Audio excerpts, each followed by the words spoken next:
Hi, welcome back to the Wild. My name is Beast, and I'm so fucking sorry. Let's just move into this. It is 11 p.m. I just want to get done with this. 7 years ago, the girl had learned of a plot to kill her brother, mother, every Mikado, and even herself. But she simply said that in response. She said those terrifying words with a pure angelic smile on her face.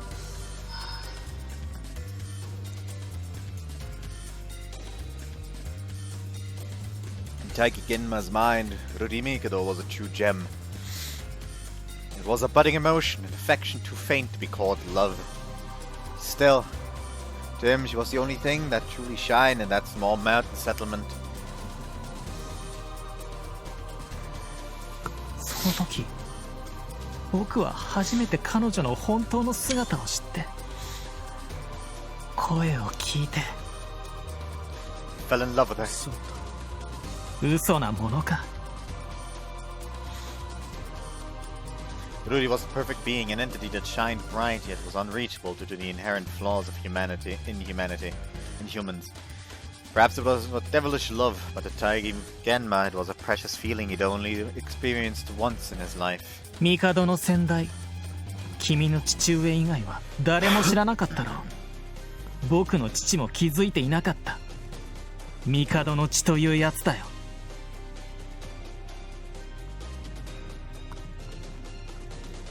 Is it gonna be like, oh, surprise, surprise? Their mom was already pregnant when their dad decided to do his thing, so he's technically not actually of Mikado blood. He's actually of Genma blood or something. 己も殺されるのに。父たちに殺せるはずがない。先代さえしのいで。彼女は帝そのものだった。なぜ帝を何もかも見捨てて。While keeping himself from collapsing into despair, Shunsi Mikado spoke as though crying. The anger and resentment that had supported the Avenger through his harsh life had already run dry. None of it remained to stand on such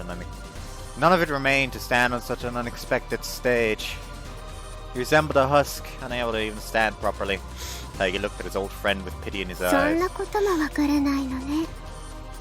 The jester opened a path for the queen. Ruri Mikado gracefully walked down the pile of corpses like they were steps before a throne. ルリ、お前は何を言ってる？簡単よ、お兄様。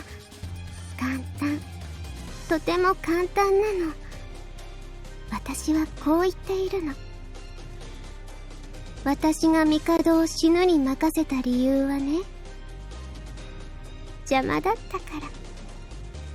She smiled with a hint of malice, looking like a true angel. Shinri Naito meekly shook his head and backed away. He didn't want to hear any more, but his beloved sister wasn't kind enough to respect his pitiful resistance. 私の願いはとてもちっぽけで、とてもつまらないものなの。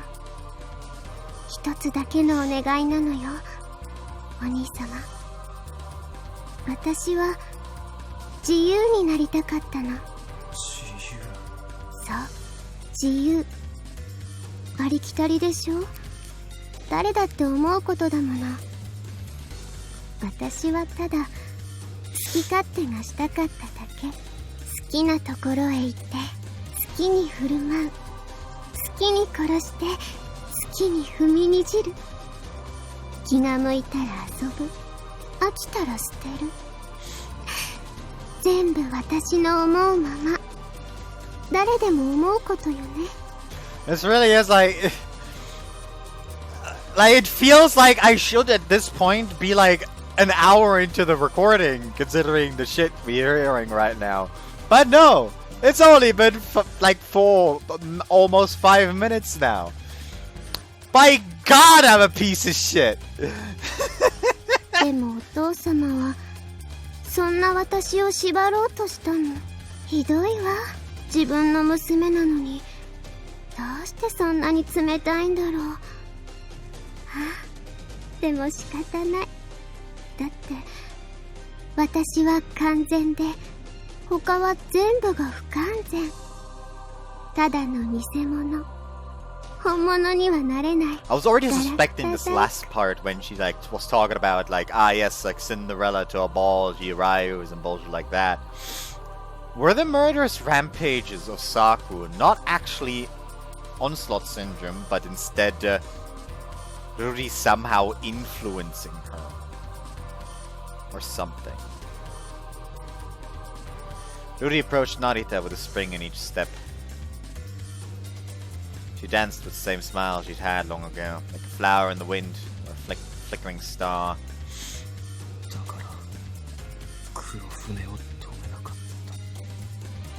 I didn't wish to hear more of her story. My heart resisted, but I couldn't help but ask. 彼女は言った。私を愛しているのなら黙っていてと。愛しているのなら。はは。身震いがするほどおぞましいのに、その一言のためなら僕は魂まで差し出そう。 If only I'd lost my mind in that moment, things would have been far simpler. Ruri Mikado, the genuine article, not a shred of human affection. She was a true perfection, not lacking on a single front. The end goal and true ultimate product of the Mikado bloodline. Being perfect, she needed nothing. She didn't have to function for love. That sort of dependence was exclusive to those who were lacking. Taigi knew that well. Even if you felt love, it was the kind of person gave to a pet or a precious specimen. そして帝は滅んだ。 Even if she had felt 死んだことで瑠璃は自由になるはずだった。僕らにとっての誤算は、父が、黒船が瑠璃の価値に気づいていたことさ。だからこそあの夜店時乃がやってきた。生き返った瑠璃を父と夜店時乃は閉じ込めた。ザ・プラントとして。あの頃の私はまだ弱くてちっぽけだった。だからこうして待っていたの。努力しながら頑張りながら、いつか自由になれる日を夢見ていたのよ。7年前の勝者は父たちだ。彼らにとっての誤算は2つ。俊ちゃん、君と僕だ。嘘言うな。今君が聞いた話のどこに嘘がある？何もかもあの日に起きた本当の出来事だよ。I knew better than anyone that Ruri and Taigi weren't lying, but I still tried my hardest to reject the truth. Ruri had hidden a devilish personality under that adorable smile. My revenge strategy had been warped from the start. Could I possibly have accepted that? Overcome by panic rather than anger, I refused to listen to anything more and closed the gap between Taigi and I. My attack, full of burning rage, was deflected by none other than Ruri. My dear sister had appeared before Taigi instantaneously, making my fist reflexively stop. お兄様、瑠璃を殺してしまわないの？ She looked up at me with her lovely eyes and a smile that felt just as charming. It seemed to shatter the 7 long years I'd dedicated to revenge.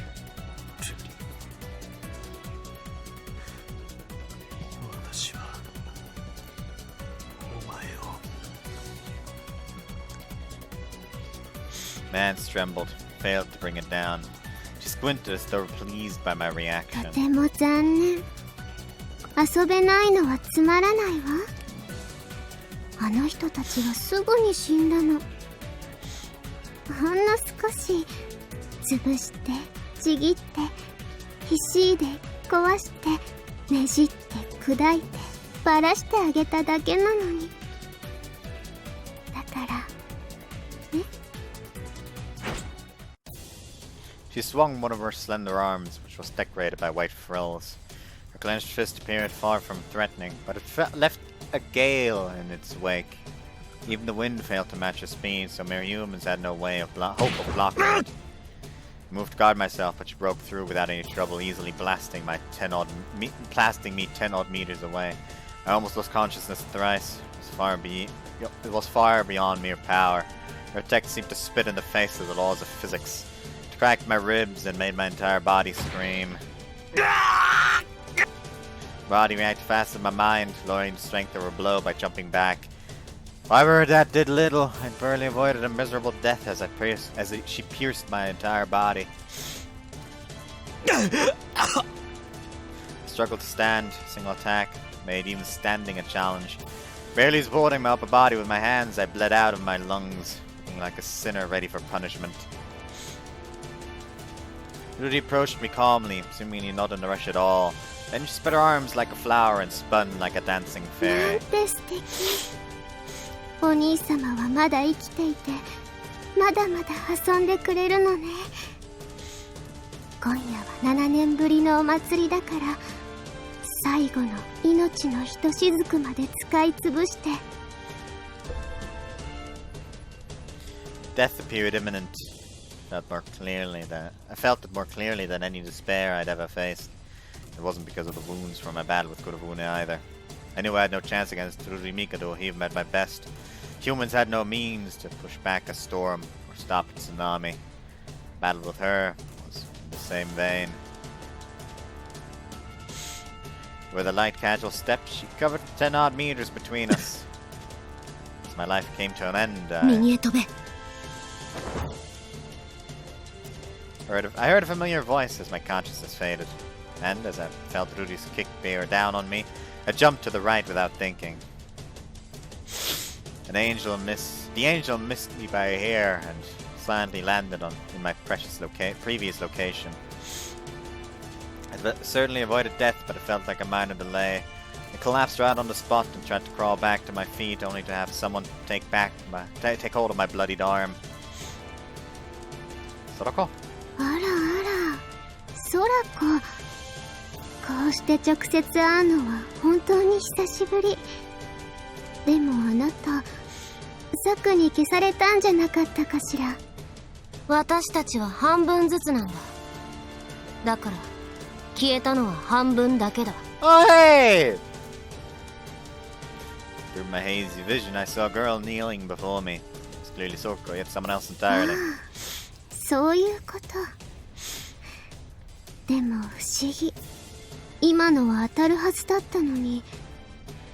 それなら次は空子にしましょう。昔みたいにどうか私を楽しませてね。The angel sung a death sentence, yet Sora showed no intention of backing down, and she wasn't alone either. A group of girls stood before Ruri like a wall. They faced true perfection, utter devilishness, the pinnacle of hundreds of years of extinguished lives. Yet it didn't seem to scare them at all. Saku Tadashi, Sorako Katsuragi, Tamo Akahito, Edo Takazaki. 4 remaining crowns rose up to face her. The guardians of Tenkawa Noble Academy decided to make their last stand. そこに転がってるやつとてめえが兄弟だかなんだか知らないけどよ。いい加減蚊帳の外ってのもムカつくぜ。俺の妹はこんなにイケてるゾンビ娘ですか。タイトルとしては超イケてないです。自分思うにゾンビものもそろそろ消費され尽くしていますよね。成田くんはそこにいて。ここから先は僕たちのやるべきことだよ。何も心配いらない。彼女には、瑠璃ちゃんにはもう一歩も進ませない。私たちはこのスクールを守る者。クラウンの名において帝瑠璃、これ以上あなたの好きにはさせない。 Pale Angel looked at them and sneered. まあおかしい。好きにはさせない？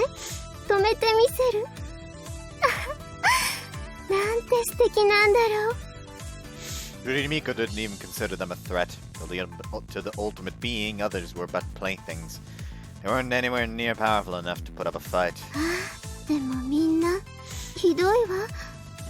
私は最初の1で最後の1。この学園の一番深いところで悪い魔女に囚われていたお姫様なのに、どうして優しくしてくれないのかしら。どっちが悪い魔女だっつ。ルリちゃん、研究棟で何をしたの？まあソラコ、どうしてそんなに怖い顔？少し遊んであげただけなのよ。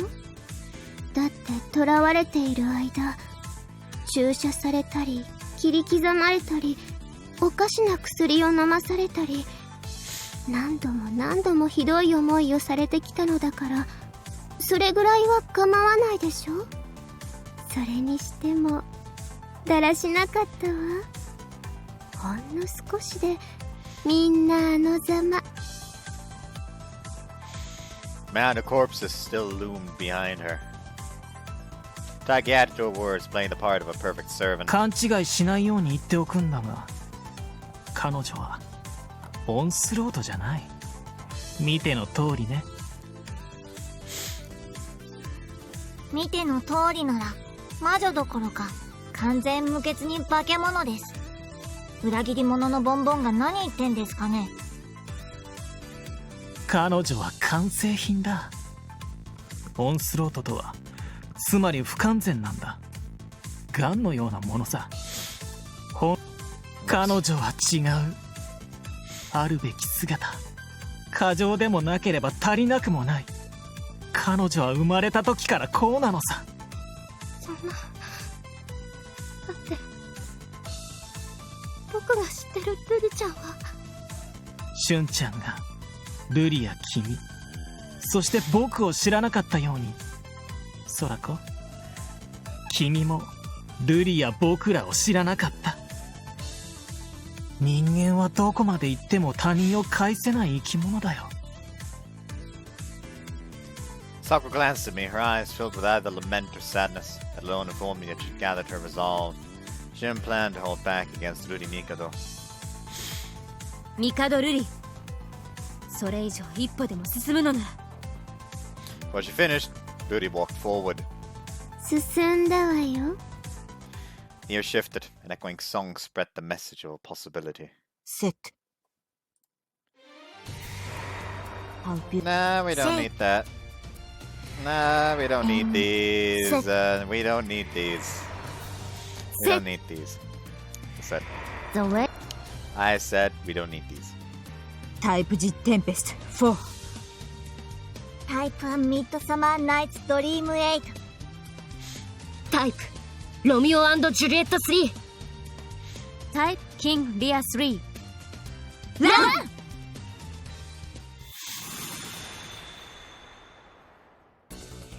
Thus, a deadly battle began. Tama went first, rushing in like a bullet. She was welcomed by the arms of the angel as she fell on her like a hammer. She ran at speeds above even those she'd demonstrated at the Rose Garden, resembling a wolf melting into the night.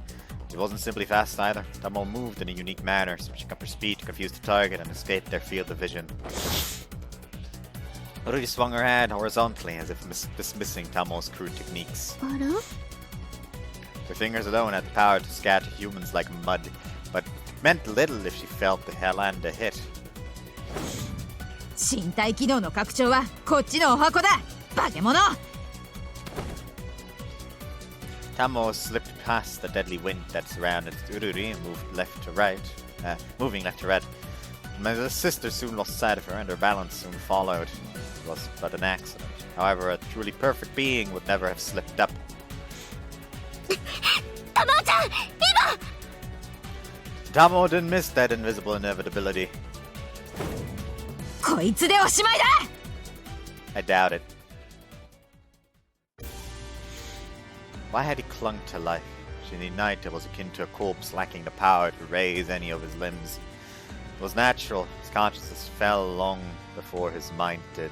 As was natural, his consciousness fell long before his mind did. Rudy, your sister laughed with a face you didn't recognize. Why did he have to witness such an awful sight? Had he survived those countless battles over the past 7 years to arrive at the maddening joke of a play before him? The crowds fought to stop Ruri Mikado, but could humans truly stop a tsunami? Their actions felt reckless and absurd. He had to stop them. He failed to even lift a finger. Would have been happy if he died after his battle with Kurofune, but he remained among the living as a pathetic husk. He tried to avoid reality and escape to a more peaceful place, a fact that sickened him to the core. However, he will still fail to muster a single bit of the will, anger, hatred, or any of the other emotions that often granted him the strength to move. Set before him was his punishment. He assumed it would all end once he killed Kurofune, but he'd made a fatal mistake. In fact, things he trampled on as he embraced madness had become sins that weighed him down. In a way, that was a natural outcome. The fool who'd consigned his sanity to crimson flames of hate deserved such a bitter finale.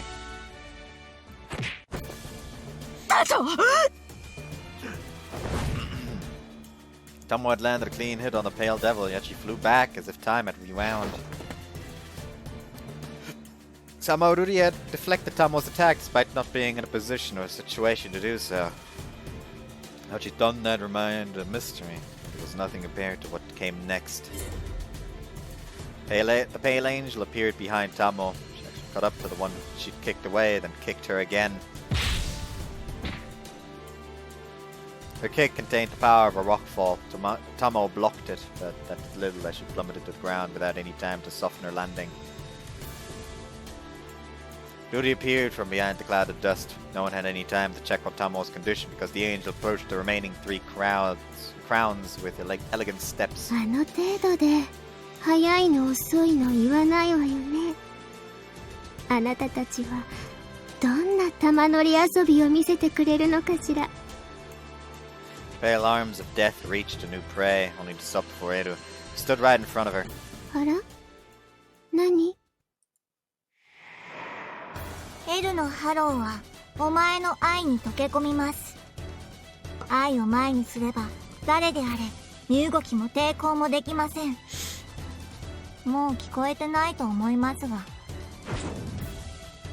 The creature stopped in place like a sculpture. Then, without any hesitation to speak of, Saku pierced Ruri with her left hand, the very same hand that had saved Sorako, the judgment of a queen that turned superhumans into common folk. Got caught before she managed to pull it out. そんな動ける。あら嫌だ。盗っ人武田家シートはこのことね。偽物のくせにこんなお板をするなんて。まさか私とエルのハローの影響下だぞ。まともに動けるはずはない。 I know exactly how Soroko and Eru's halo paralyzed people, but Ruri appeared to be completely free of such どう bonds. しようこの腕。ちぎってしまう？それとも引き抜く？潰そうか？それとも壊す？どれでもいいな。楽しめるなら。どれもなしです。エル、ルリは化け物です。 She shot Saku down before she even finished the sentence. Somewhat aware of what Ruri planned to do next, Saku found herself unable to deny her words.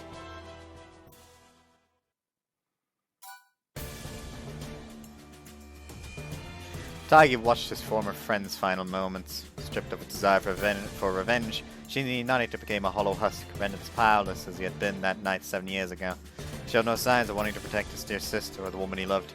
Become a mere spectator, one among many in the audience. As a true queen's only brother, he would die last, after all his friends. She planned to cherish him as much as possible before granting him the solace of death. いっそ何もかも手放して狂ってしまえば楽だろうに。 Despite losing sight of everything, Shinji Narita still clung to his sanity. 帝春水、君は何一つ変わっていないんだね。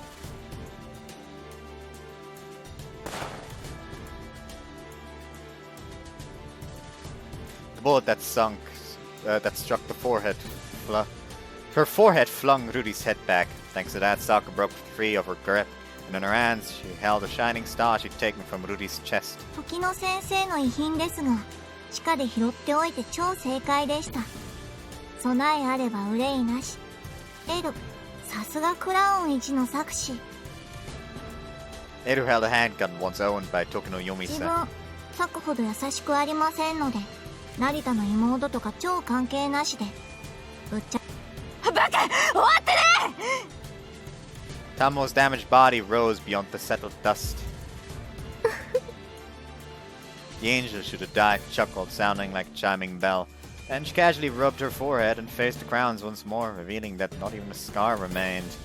間違いなく眉間に当たったのに、いくらハローだとしても脳を破壊されれば。 Rudy hadn't dodged or blocked it. Edo had actually seen the bullet open a hole in her forehead and reach the brain. As impossible as it seemed, she'd removed the bullet and after her brain had been destroyed. She removed the bullet after her brain had been destroyed. However, there was something even more absurd. ハローは切り離したはず。 Sakudashi didn't know the meaning of fear. She'd faced even onslaught syndrome head on. But in that moment, the bear of proud will shook in awe. Who could blame her? She'd faced the Reaper with the appearance of an innocent maiden. Saku's King Lair 3 separated Halos from HMIs, no matter what power it would be had. She'd have been reduced to a mere human. Rudy stood in place, appearing immobile. Then she simply moved her leg forward as though she suddenly remembered she had a body. One leg up, then down, second leg up, then down. She didn't seem to be in a rush. Rudy looked like a girl taking a casual stroll through a park. この周囲の傷は全部見て誘導してるんだぞ。エル、そっちはどうした？動けるはずないです。声だって聞こえてるはずは。 Edu bit her lip hard. She concentrated so hard that it threatened to overwhelm her, yet Rudy showed no sign of slowing down. 何をしてもどうやっても偽物は壊れてしまう。 Rudy extended her hand again. However, unlike before, when it stopped right before Edu's eyes, it slowly but surely moved forward. これがルリのハロー、リア王1。その作用はとても簡単だ。亮がと時の先生は呼んでいたよ。 Taigi spoke with an expression that seemed both sad and ecstatic as he stood beside the throne of corpses. 彼女はどんなものも凌駕していく。痛みを、破壊を、死を少しずつ少しずつ。ルリをプラントにした父たちはさまざまな実験を施した。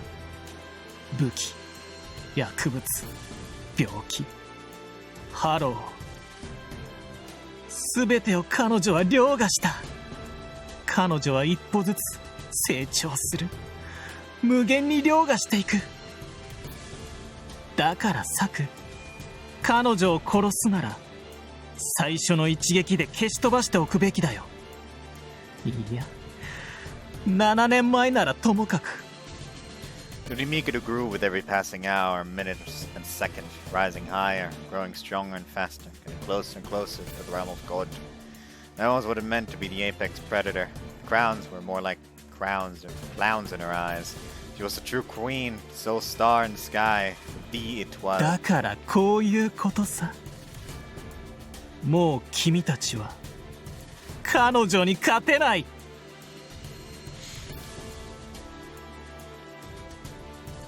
Rudy's fingers finally reached Edo, but then a silhouette appeared behind her with no prior indication. It was Tamao. They had no chance. Tamao had reached that conclusion. Her experience and instincts told her how the battle would end. Challenging her meant unavoidable doom. Yuri Mikudo may have looked like an angel, but she was a true monster. There wasn't even a 1 in a million chance of victory. The Akitos were professional killers. Their role was to survive while killing the young and the old, men and women without discrimination. As such, simply had to prioritize her survival above all else. However, she jumped not to run away, but to get behind Rudy. Utilizing all blind spots, she became a silent, speeding shadow. She didn't even know the reason why she leaped into action. What she did know was that she didn't want to leave Soroko and Eru in danger. Even even if no 1 in a million chance existed, it might have been a 1 in a million chance. That moment was her only opportunity to find it. Eru Takazaki's halo assimilated with the target's love and used it to bind them. Even if Ruri exceeded that halo, which prevented even movement, it still captured her attention. One thing the monster lacked was technique. She managed to blow away Narita with one hand and dismantle researchers with raw, unadulterated power. Being perfect, Ruri Mikado needed nothing more. Perfect beings required no lessons from others, for the power she had was more than enough. The fact was, techniques existed to help the weak surpass the strong. Thus Tomoe used hers to take advantage of an opening that strength alone couldn't have accounted for. When the angel got preoccupied with reaching for Eru, Tomoe aimed the line behind the back of her neck and throat. Between the back of her neck and throat. If destroying the brain wasn't enough, she simply had to remove her very head. She utilized the essence of the Akito's hundreds of years of history to take advantage of the tiny window of opportunity that had appeared. The attack landed. Tomoe's finger reached Ruri's neck. However, in that moment, a single thought floated through Tomoe's mind. Why am I so slow? The angel noticed her presence as soon as Tomoe touched her. The very next moment, she casually turned around as though she'd forgotten something. Then the Pale Reaper simply walked by her, reversing their positions. Still in the air, Tomoe realized another thing. No, she's just this fast. No concept of physical influence Halo had been used. The woman was just extremely fast. She was so fast that everything else seemed slow. And she moved, the world, Tomoe included, appeared to freeze in place around her. Standing next to Tomoe, Ruri gracefully gripped the edge of her skirt, gave a ladylike curtsy, swung her right hand. Tomoe had caught Ruri completely off guard, yet the angel blew her away so quickly that it seemed like some frames got skipped. A moment later, shockwave resounded through the inner garden. Her movements had broken the speed of sound. Her speed outclassed everyone present. Daigi Genma had claimed that Ruri exceeded everything. During training, humans overwhelmed their muscles in order for them to regenerate in a tougher form than before. Similarly, due to the burden Ruri had experienced over the past 7 years, her body had developed to the point where a mere swing of her arm broke the sound barrier. From that, I understood that, by her standards, the power she exerted on Shinrin Narita was akin to a gentle caress. She simply toyed with me. When she moved at full speed, it really could not be tracked by the human eye.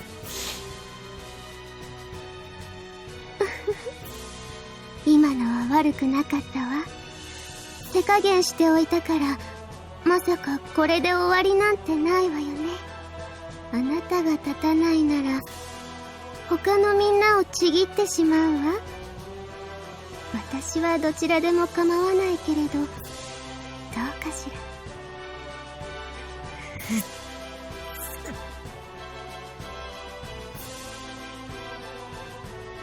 Tomoe raised her tattered body. She seemed ready to collapse at any moment, but she still stood up. まあ、すごい。さすがはクラウン。拍手をしましょう。なんて素敵な道化たちだろう。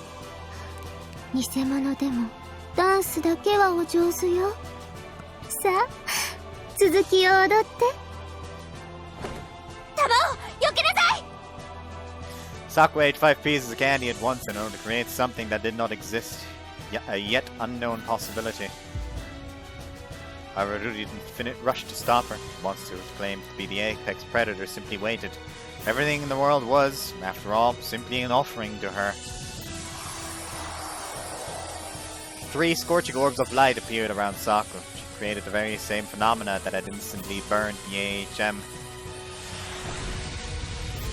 She released those spears of light without holding back at all.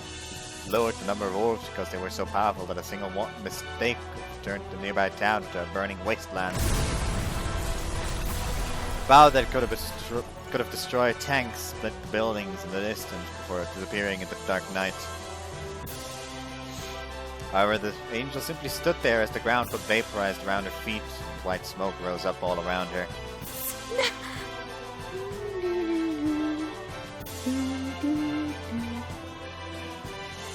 今夜は後ろで舞踏会。ネズミの御舎はどこかしら。かぼちゃの馬車を見つけましょう。今のはさすがにかわしたわ。当たっていたら万に一つがあったかも。でも The right hand had vanished without a trace, clearly because it had touched the spheres of light. Then it regenerated instantaneously. ほら、また一歩。私は階段を登っていく。ガラスの靴で。Many students who watched her dance under the moonlight found themselves unable to speak. It wasn't just fear of her power that had rid them of their speech either. Their eyes were filled with an abject sense of despair. Crowns were the pinnacle of the Academy's HMIs, the light they all strived for. Yet they'd failed to do anything against a single girl. Not only did they not even harm her, but their reality-denying powers were also brushed aside like sandcastles. Yes, they couldn't even speak. They had been stripped of their confidence as pure beings, their pride as humanity's next stage of evolution, and a trust in all the work they'd put in. Some powerlessly gazed at the sky, some felt at their knees. As though fearing God, they prayed for mercy in the face of the approaching angel of death. Their prayers would definitely go unanswered. さーて。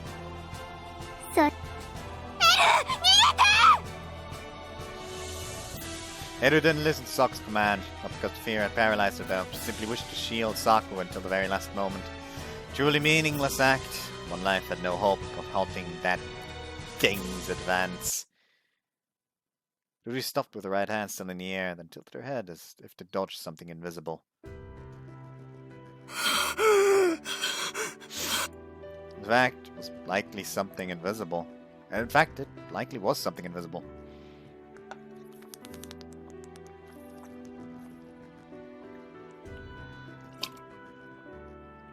The leader of Orodrin had tried something. Even though he trembled with primal fear, overwhelmed by her presence, he struck his right hand forward to attack her.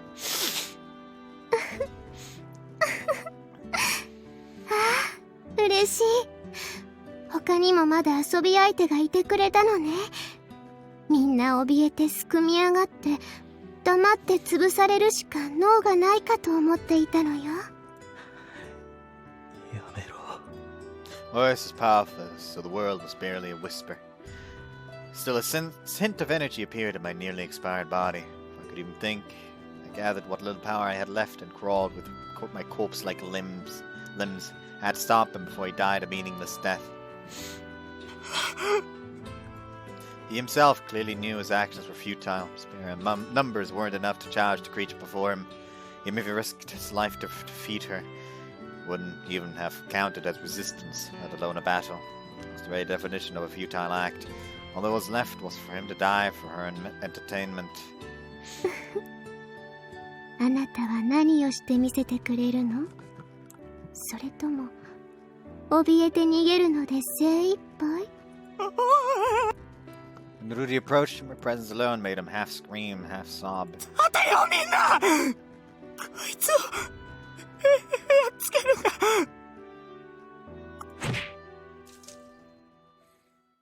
Rudy swung her head as if shooing away a fly, made his upper body vanish.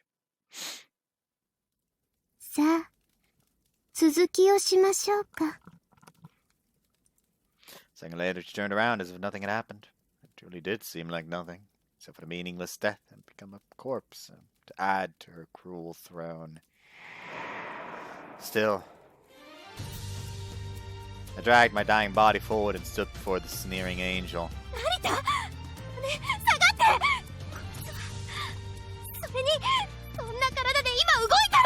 You know, that's a very good fucking question.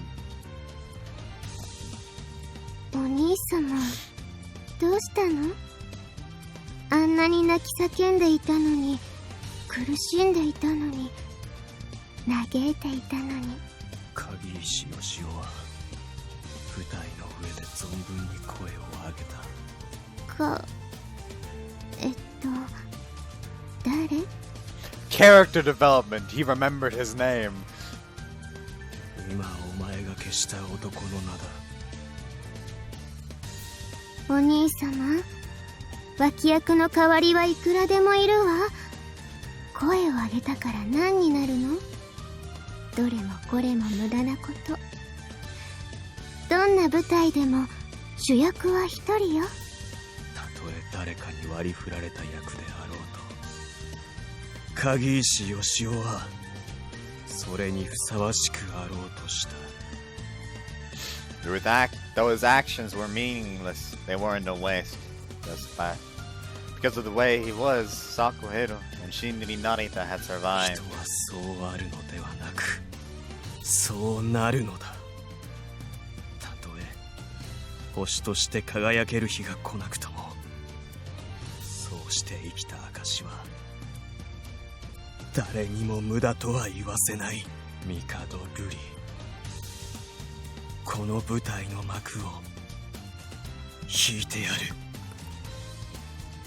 Said that without a hint, without even a hint of hesitation in my voice. 幕を引く？つまり殺すと？私を？あんなに愛してくれた妹を？7年間それだけを抱いてここまで来てくれたのに、私を殺す？それはそこの女のため？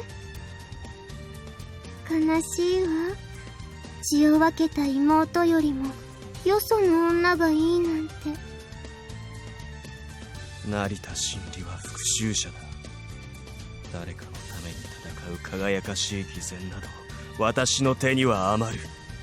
そんなものは必要ない。私が手にするのは怒りと憎しみと復讐の火だ。瑠璃、お前は成田真理の学友を手にかけた。へえ。帝瑠璃、お前は今ようやく仇となった。故に殺す。Oops. I'd always sworn to stand on the stage of revenge, so I planned to see that oath through to the very end.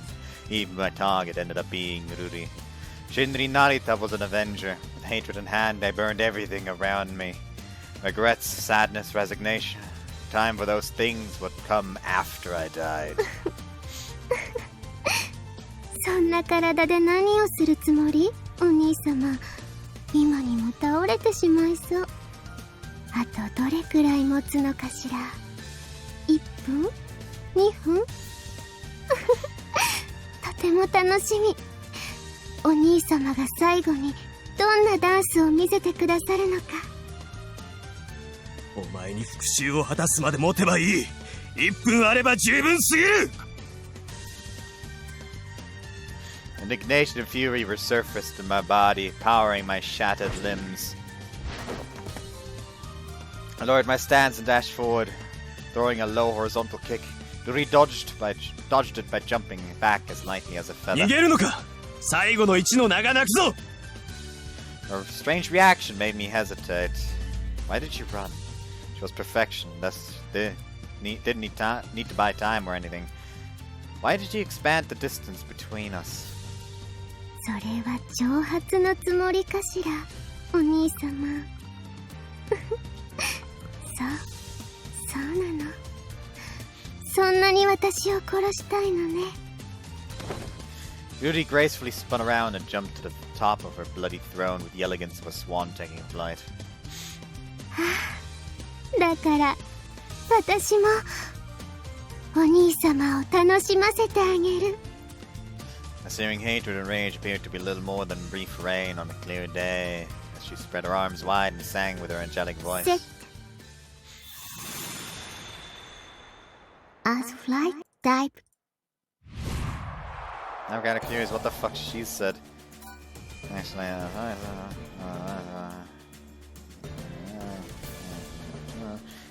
kind of fits with her fucking personality, doesn't it?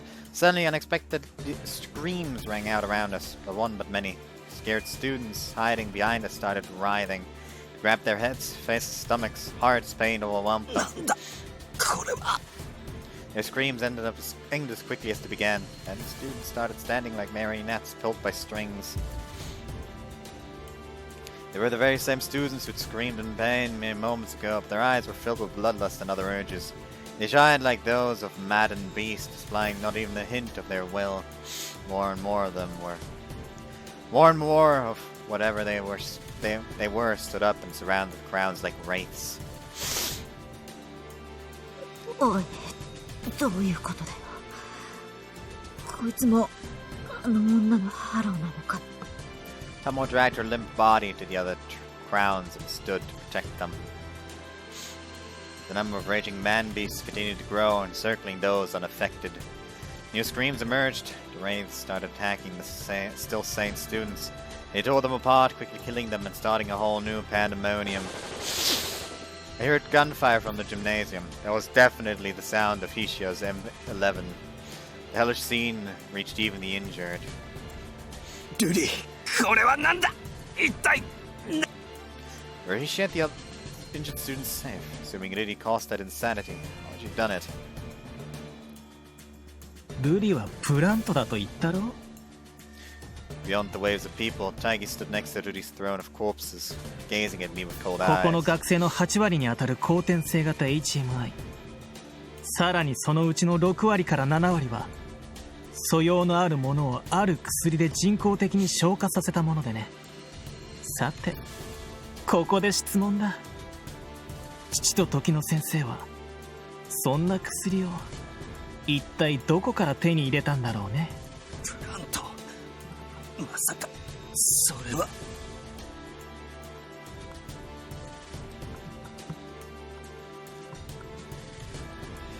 They kept Rudy around not just as a model for their SSDs, but そう、ご明察。さすがはしゅんちゃん。その薬の大元はルリの血だ。私のハローは凌駕なの。あらゆる変異を、あらゆる環境を凌駕する。たとえそれが血の一滴になったとしても、私の血は相手の中で死を凌駕して私になるための回路を作る。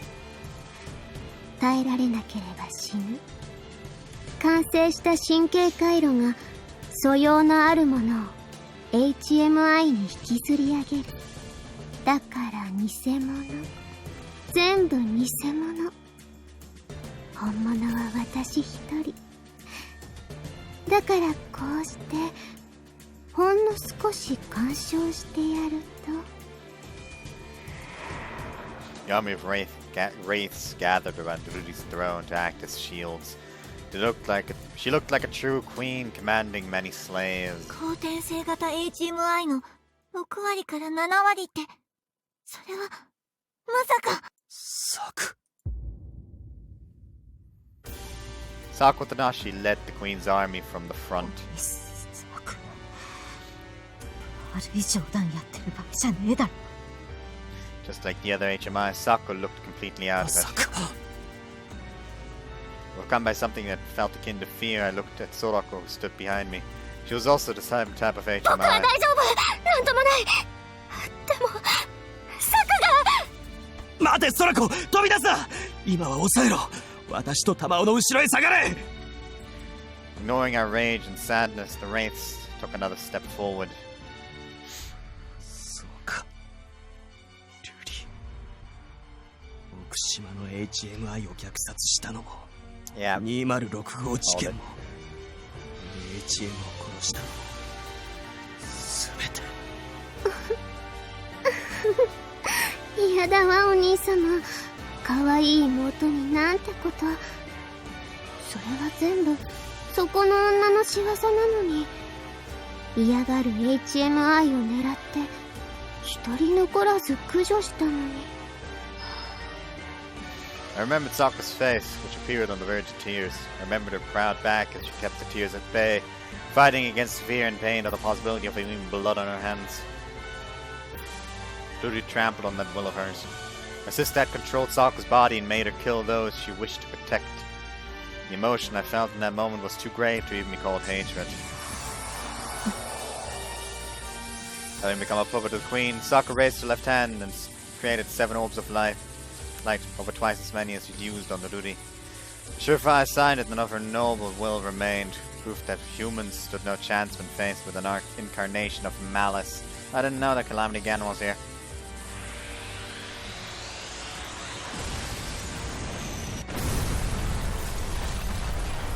Flash burned my vision. Spears of light split the school building and garden in half, cutting the forest and other structures apart all the while. Single attacks half destroyed the academy's grounds. The all-powerful halo, wielded by the crown-turned clown, obliterated everything in its path. Shocked by the sudden change in Saku-Route started moving, staggering towards her like a moth to a flame. うかつに動くな。何するんですか？離して。 Grabbed her from 近 behind. づけば殺される。 Though not approaching, surely had a similar outcome. It was only a matter of time. We stood no chance of escaping both Saku and Ruri, let alone winning. It rendered us powerless. You know, now I'm curious. Because, like King Lear exceed power to overcome everything. Yeah, King Lear 1. King Lear 3, immunity to HMIs. Why is she affected?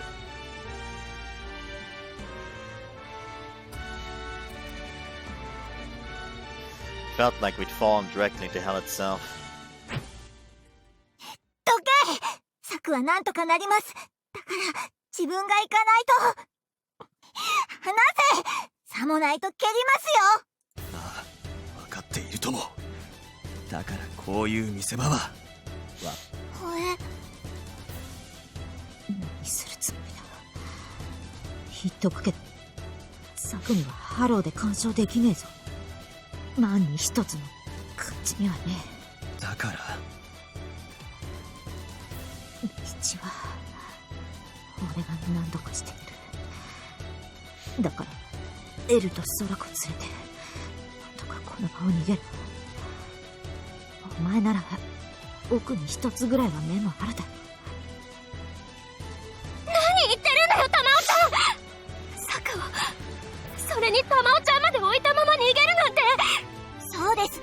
バカなこと言ってんじゃねえです。サクはすぐに助けます。グダグダ言い合ってる暇はねえ。サクとあの化け物だけじゃないんだ。あの数で押し込んでこられたらどうにもならねえよ。それはだからってサクを Tamo remained calm. She understood the situation perfectly. The puppets surrounded us.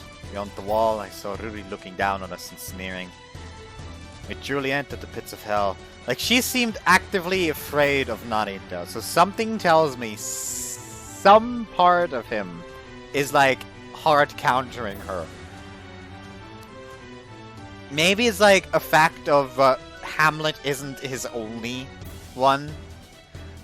Like, there's gotta be, like, some busted Mikado blood ability in him as well. That's my... He's King Alair, too! Even if by some miracles we saved Saku, none of us had the power to match Ruri. Even if we did, she had the means to overcome it the very next moment. Her power allowed her to exceed and surpass anything. We were as powerless before her as humans before a storm. So Tomo had made the correct decision. The most reasonable thing to do, if we didn't want to die, the useless death, was to gamble on survival. それは配役が逆だ。 Yet they rejected her logical こ offer. の場には私が残る。生き延びる選択をするのなら、君が空子とエルを連れて行け。何鈍強なこと抜かしてやがる。こんなとこで無様に終わりたいのか。奴にだけは後ろを見せるわけにはいかない。成田君 Stood no chance at that next no window of opportunity, yet Shinri Narita refused to back away from Rudy Mikado. And I hadn't made that decision because of some oddly human reason, like settling the score for the past 7 years of suffering either. Revenge drove me, nothing more. Shinri Narita was an avenger, so I planned to fight because I couldn't forgive Ruri Mikado for laughing at Yoshio Kagishi's life and trampling over Sakutanashi's well. If I didn't struggle against that supreme entity who mocked humans, I no longer had the right to call myself Shinri Narita. There was no true justice in the world, and to live was to merely enforce one's will. However, I'd already resolved to walk down that bloody path, so I had to walk it until the very moment my life ended. 蝶に一つ程度なら目もある。だとどこにそんなもんがある。 The puppets took another step forward towards us. Beyond them I heard screams, shrieks, and gunfire. Tragedy continued to spread. Ludi didn't make them rush us, perhaps because she enjoyed the sight of us struggling. The tragic state of our brethren, the cruel act of turning Saku into a puppet, the tears shed by Soroko and the others, all those were mere offerings to her. If Ruri ever changed her mind, we had no way to last even a dozen seconds. 本来なら我々は策の一撃で消し飛んでいたはずだ。Her attack had showed no restraint, and yet she'd only destroyed the buildings. All the students remained completely unharmed. あの化け物が楽しんでるだけだ。かもしれない。だがそうではないかもしれない。私はそうではない方にかけよう。 Wished to believe that Rudy had other reasons for not setting Saku on us. But Saku still fought against her control, so I decided to gamble on that absurdly small possibility. 成田君まだサクはいるよ。 Her resolute expression graced Soroko's face as she said that. She looked much more like the girl I once knew, but also like someone else entirely. だがもうすぐいなくなるだろう。いなくなるってどういうことですか？ルリーの制御に潰されちまうのか。私のハローが見るのは他人の傷だ。策を押しつぶすのは自分自身。多くの HMI を殺したと記憶を直視しているのか。ではルリから解放されたところで策はあるいは The cruel truth of her sin threatened to break her beyond recovery. そんなことはありません。サクは立ちます。成田のクソ妹なんかに絶対に負けません。 Edo Sense's words bolstered our confidence. She believed in Saku even if there was no logical basis behind her statement. では見せ場は引き受けよお兄様相談はもうおしまい。花は散る様が一番美しいわ。雨に耐え風を忍んだ花が嵐に根こそぎ持っていかれる。さあもっと踊ってもっと手を叩いて。この一夜の舞台のために足踏みをして声を上げて愛を語って。そこで見ていろミカドルリ。お前の喜劇にすぐ幕を引いてやる。成田君どこへ。 Walked towards Saku without saying another words and faced the army of wraiths in front of me. Every step I took was on a tight rope above death. If Saku's whims made her use her power again, I had no shot of survival. Still, I closed in on her. One step, then another, and soon I stood before her. She hadn't used her light on me even once.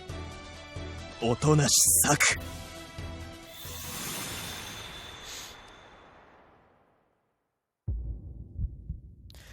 I placed power into my words, which made pain surge through my brain.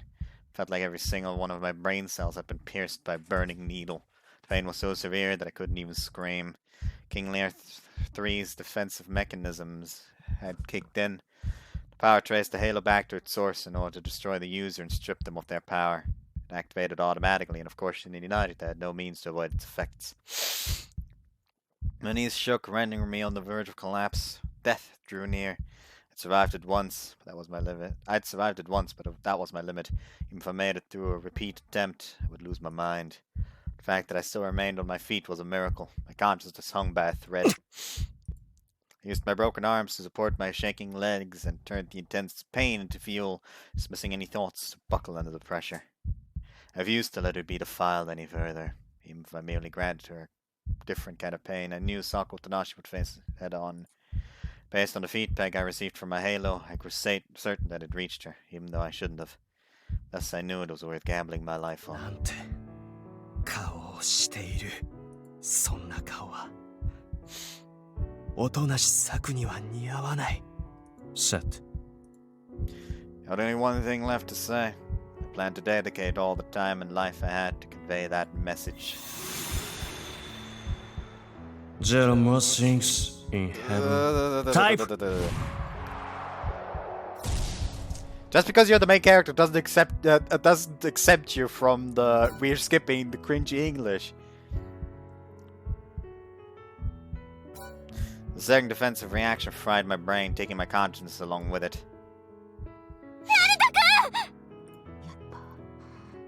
リアを3の相手は無理か。でもそうしたらサクはどうなるんですか？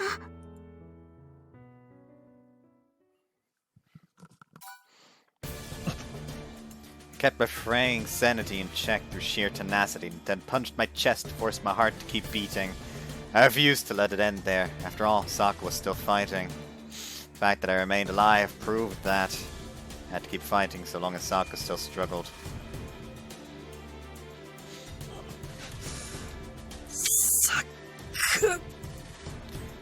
Finally got close enough to touch her. She stood there like a scarecrow, while I used what little power I had left to embrace her. Even if she'd been stripped of the shine that I loved so dearly, the one before me was none other than Saku-Route. I survived against King Lear III's fence twice. I didn't hope for a third miracle. Even if my body survived, my mind wouldn't. That was okay. I felt comfortable taking that risk. The weight of Saku's sins crushed her, which meant I had to carefully pick the words I most wanted her to hear. If I failed, our fates were sealed. Saku would end us all. Even if my life expired in that moment, I refused to tolerate that single idea. Not when I'd made a promise to prevent that specific act. あなたや空子やエルや玉緒やこの学園のみんなを、私の大切なものを私の手で壊させるような真似だけは絶対にさせないで。チカオ、その時はきっと私が Promise to stop with my own two hands. 今約束を果たそう。 And thus, I said what I had to. 過酷な真実を前にしても恐れを超えて飛べ。 Spoke Toki no Yumisa's final words. Saku covered her mouth with her hand. Blood flowed through her fingers.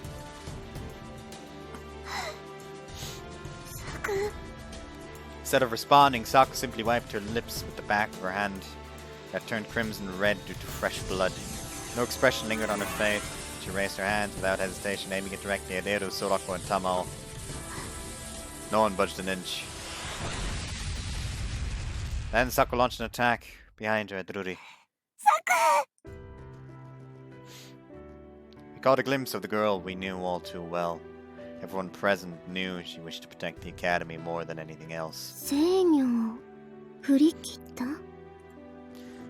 Ruri dodged even that surprise attack. Completely unharmed, she looked down at the meekly struggling masses and tilted her head like a songbird. お前なんかの好きに。 Saku did her best to speak, spitting blood all the while, only to fall to her knees. The overwhelming presence before her cracked her will and pride alike. よくもみんなを。 She seemed to have not regained total control. Her right leg didn't listen to her.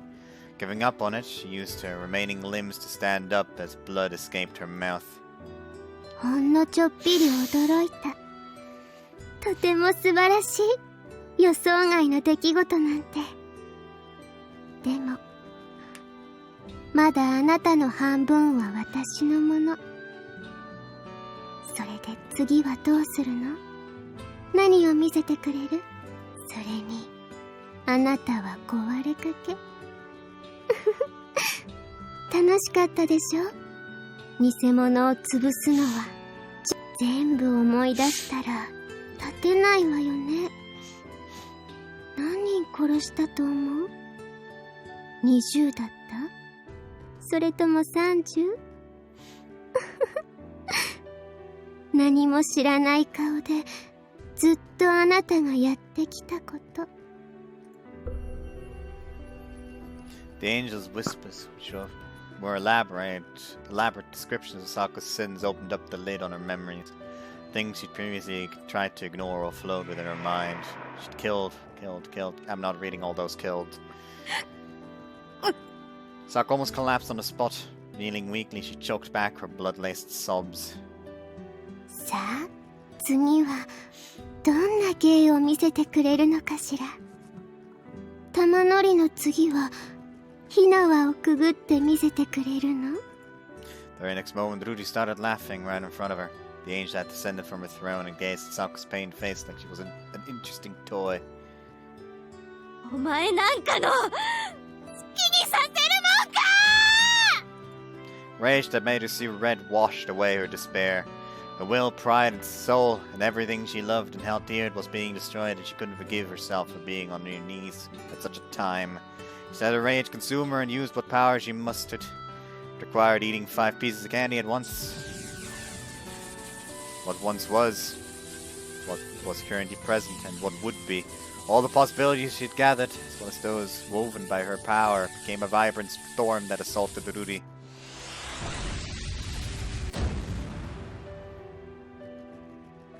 出し物はその程度でおしまい？そんなことでは飽きてしまう。さあ、もっと素敵な歌を歌ってみせて。そうでなければ、次は別の人をちぎってしまうわよ。The angel's pale, slender arms easily scattered the storm. Then she casually brought down her arm, but a light swing, yet it contained enough power to utterly obliterate a person. Saku blocked it by killing its momentum, eventually stopping the deadly arm using the power of a halo that, as Tokino claimed, stopped even nukes.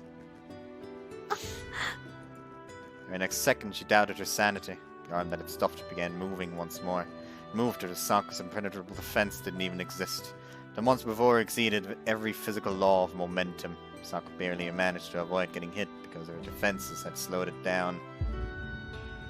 Saku Tanashi had always feared her power, since it allowed her to steal parts of fellow humans and make them hers.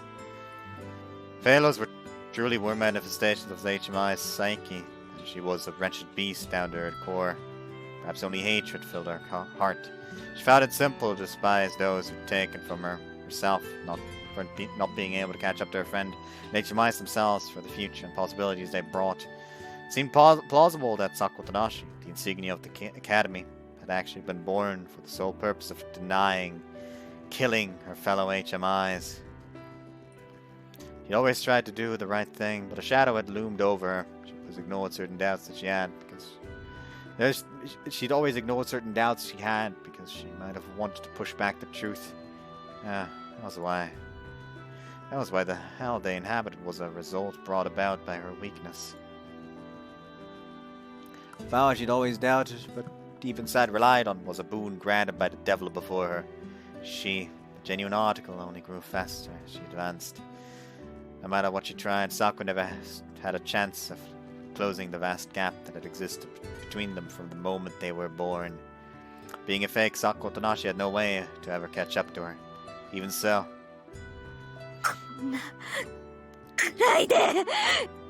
even if it meant denying all she was, she refused to let herself rot. Knight had fulfilled his promise at the cost of nearly sacrificing his life, and she had to keep fighting. She supported her collapsing knees with stubbornness and conviction, trying to rise to her feet once more. She failed, however, since she fought against inevitability. At times, Saku collapsed to the ground. When she did, she lost any desire to even try again. After all, her body, emotions, and soul had been defiled beyond repair. 守る。誰を What could Saku Tanashi, the woman who killed so many of her brethren, ever do? Or hope to do? She wailed, but didn't shed tears. She had no right to. さあさあ、次は何を見せてくれるの？今夜は素敵な月の夜。私を朝まで退屈させないで。The one through it while Ruri danced on the stage. She was a star among them. Everyone else was a mere bit player. The end result of that hellish tragedy had already been decided. Ruri was utter perfection. Countless people had spent endless hours crafting her, creating something for all others to strive for. Was that truly in HMI's natural state? Their pain, sadness, and lives only served to create a monster like her. Did they ever even have a meaning? Perhaps it had all been pointless. Saku started to give in to the monster. Such melancholic feelings overwhelmed her, but... 手放すな、お前の意志を。 The silhouette stood before the devilish hand. This man is like... Jesus fucking Christ! He is like... He does not give a shit. Like, he's supposed to be like... dead in 3 different fucking ways at this point, I feel. The very same silhouette that had supported her many times thus far. Sometimes he urged her forward, sometimes he stood before her. She hadn't known him very long, but he had already given her so much. ああ、なんて無様なお兄様。そんな壊れかけのおもちゃのような体で、そんなにアクセクと動いたら、それこそ心臓が止まってしまうわ。好きに笑え、ルリー。お前が眠っていた7年を超えて、私はここまで来た。この程度で朽ちると思うか？ He knew better than anyone that he had no chance, yet he was the last to give up. Rudy was the manifestation of despair to him. He knew he couldn't face her, yet his knees supported him all the same. だから That was why she fell for him. She knew the answer all along, but she found it somewhat amusing that it had taken her so long to admit it. She had to stand up. Both her heart and body were on the verge of shattering. However, she knew that she had to stand, for he still struggled.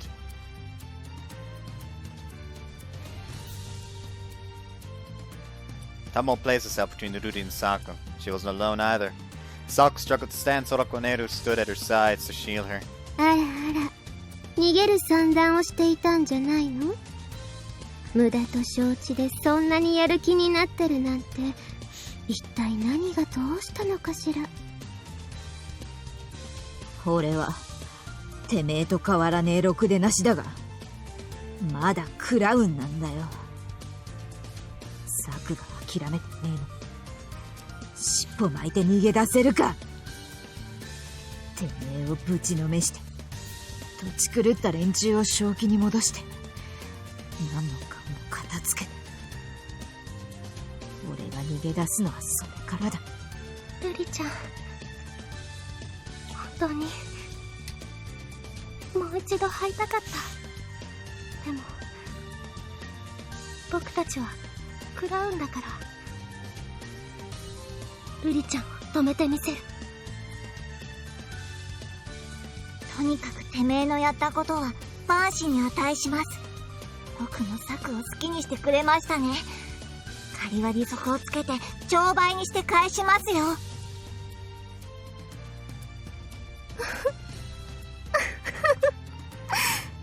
そうなの。道家の意地なのね。笑ってしまう。本当になんておかしいんだろう。そんなものを山と積んでも空まで届くはずもないのに。地を這う者は星になれない。分かりきった道理さえわからないのね。一つだけお前に尋ねよう。なぜだルリ？なぜ？なぜ策を使って多くの HMI を手にかけた？なぜも何も。そうね。暇つぶしみたいなもの。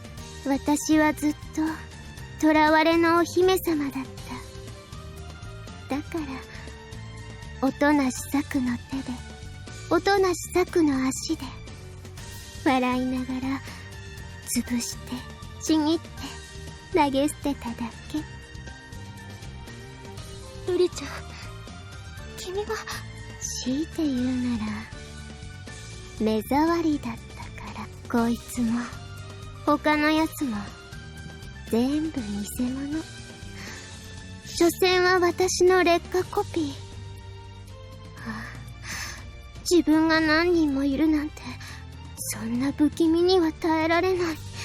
残らず潰してしまわないと。でもせっかくだから今夜は大勢で遊びましょう。さあ、いらしてお兄様。もしもお兄様たちが死んだら、みんなで町に遊びに行くわ。Taigi bowed in approval from the next to the throne of corpses, playing the part of a great queen's loyal servant. そして楽しい殺し合い。最後の一人になるまで誰も彼も夜通して殺し合って、朝が来るまで続けましょう。 Oops, fuck. She definitely planned to do all of that. Okushima was a simple playground in her mind. She reached it untold innocents would lose their lives. And it wouldn't end there. That would merely be the opening act. Thus far, Ruri had been locked away. First in the Mikoto household, then deep in the academy by Kurofune and Tokino Yomise. She'd been carefully sealed to keep her from connecting with the outside world.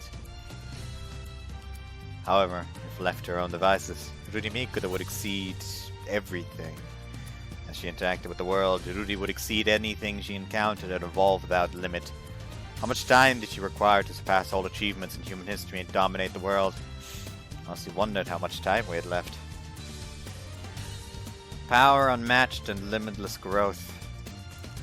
She had no similarities to others and needed no one else.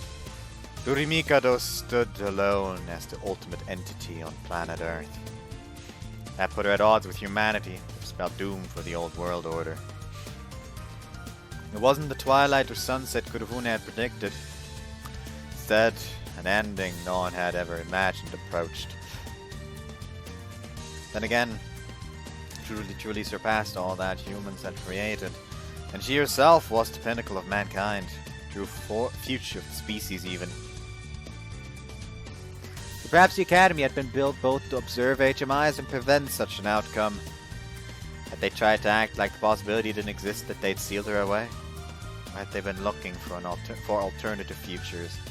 The only man who could have answered that question no longer remained among the living. Saku! I dragged my heavy body over to Saku. She struggled to stand. I placed my hand on her shoulder and brought my face close to her ear. 成田、私。君がどうにもならないときは約束を果たそう。きっとこの手で終わらせてみせる。だがサク、君はまだ立てる。立つ。ええ、立つ。でも何すれば。瑠璃を倒せ。時の女子の講義を思い出せ。先ほど君ができなかったのは自分が何者かを知らなかったからだ。己を愛せない者に内なる神は答えてくれない。知るべきことを知り、過酷な真実と向き合った今ならばできないわけがない。成田、信じているよ、おとなしさく。この世界の誰よりも。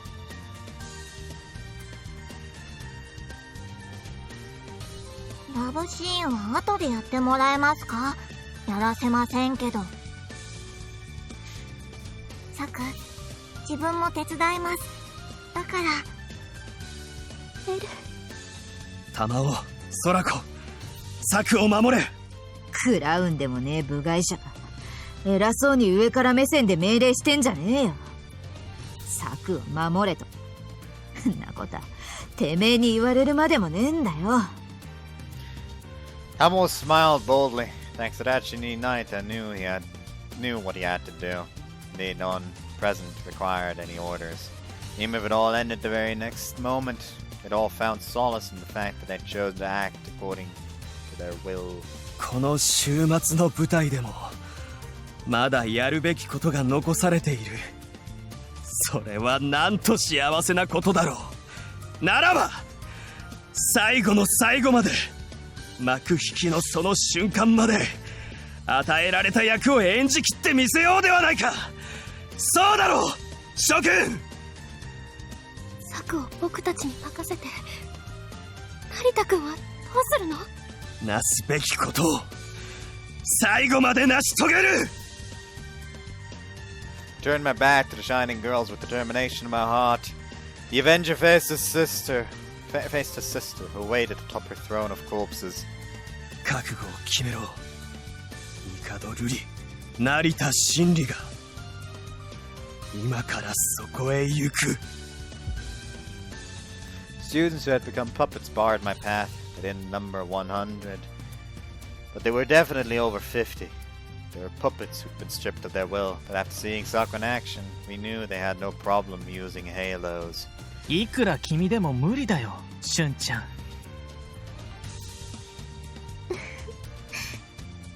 さあ、いらしてお兄様。私はここで待っているから。身を削って命を燃やして美しい様を楽しませて。 Even if Ruri Mikado had simply attained an HMI's natural form, Shinri Narita refused to tolerate her. Simply refused to tolerate the future she wished to bring about. Thus, I decided to face her, with revenge as my sole goal. Decided to rebel against the just natural world. どんな絶望の前であろうと、挑む前に無理だというのは大バカ者だ。洗礼尽くしてなお力及ばず敗れた時に、やはり無理だったと笑うがいい。Shinji Narita dashed up to the throne where Rurin Taigi stood in wait.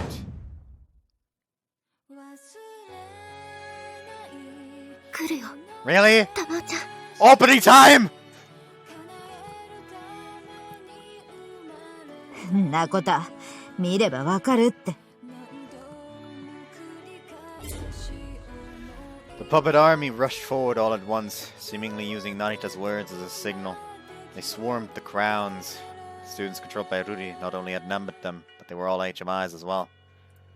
Fending them off proved difficult, considering the fact that they were being controlled. Hurting them felt suboptimal. エル、あなたの力を貸して。エルの全部はサクにもらいました。だから命をくれと言われても大丈夫です。私の一番深くまで潜って確かめる。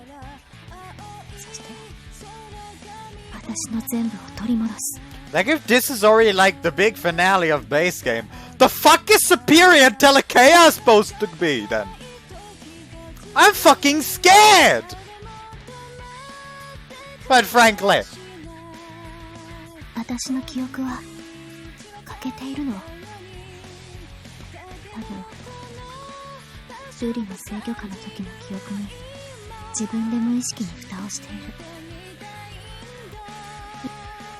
でもそれは自分が音無し策が一体どれだけの罪に汚れているのか。目をそらし続けてきた真実を何もかも取り戻さなくちゃ。私は私になれない。 while hiding her under her falsehood, covered in deceit and finding peace in that, she'd killed many innocents. Blaming Rudy for all her actions felt like a poor excuse. She'd have realized what was happening earlier. She had the means to figure it out and put an end to it, but Saku foolishly let herself be controlled and turned a blind eye to her harmful actions. Now was just as sinful as committing the acts by her own will. お願い。 Saku shot Eru a resolute glance, which made her nod. はい。エルがやります。せい。 No. Eru accessed the deepest parts of Saku's mind. She used her love as a channel through which to arrive at Saku's hidden secrets. The abyss she reached into rested at the very core of all humans, within their instincts. Neither love nor any other emotion had any place there. Braving it was extremely reckless. It was dangerous not just to Eru, but Saku as well. Saku drew closer to the hidden truths within her. A surge of memories rushed through her mind. She had to face all the memories and wounds from the time when Rudy had controlled her. If she didn't do that, she would never truly know herself. まだ諦めない。 He faced Rudy despite the fact that it was a hopeless struggle. As she watched him, he realized something. To live was to enforce one's will. People struggled against hopeless odds not because they had a chance, but because they wished to stand up and express themselves, even if it was futile. 私もあいつに恥ずかしくないように絶対に逃げ出したりしない。エル、私に何が起きても最後までやめないで。大丈夫です。何が起きても、どんなことがあっても、自分はやり遂げます。 Edu had already prepared for the coming pressure and difficult trial, so she decided to stop holding back. タイプはミッドサマー。 Yeah.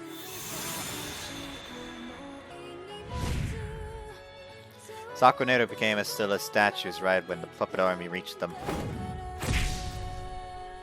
Luckily, Tammo blew the puppets away like a gale, dispersing their clouds. We don't need it. 見てたのちゃん、ほとんどは成田君の方へ行く。あっちを先に押しつぶす気か。あのお姫様、喧嘩売ってきたお兄ちゃまのことがよっぽど気に入らないらしいな。Naita understood that. In fact, he wished to distract the army. Thanks to him, only a small amount of puppets attacked the crowns. But even so, the odds of Tammo and Soroko holding them off until Saku and Edo returned seemed slim. 覚悟を決めろ。成田が力尽きたら、その瞬間一斉に押し寄せてくるぞ。Soroko suddenly started acting entirely unlike the girl Tammo knew, and then said something extremely obvious. わかってるって。そん時はどうにもならねえ。お手上げだ。せいぜい笑ってごまかしてる。だけどその時まではここは俺たち二人で守るぞ、ストラコ。タイプジテンペスト4ラン。 Soroko watched as Tammo became a gale and ran off. Then she gazed at the back of the man who had gotten hurt and collapsed many times, yet still refused to fall. He approached Ruri Mikado. The man continued to walk forward in order to defeat the one person he cherished above all others. Tagi, Soroko, and siblings she thought were dead. He'd never expected all four of them to gather in one place again. An impossible, miraculous reunion had occurred. She wished to Tom not to go, stop fighting. She wished to Tom that even if it cost them all their lives, he'd already lost far too much, so she didn't want him to suffer any more. Yet he advanced straight ahead like an arrow loosed from a fine arrow, not looking back or to the sides even once. ソラコ、どうするんだ？やるよ、最後まで。成田君が任せてくれたんだから。今の僕は何をする力もないけど、でも絶対逃げたりしないよ。バカだなお前は。あいつ他の女になびいたんだぞ。いいんだ、僕一番じゃなくても平気だから。それにクラウンなんだから。ちゃんとこの学園とみんなのことを守らないと。それなら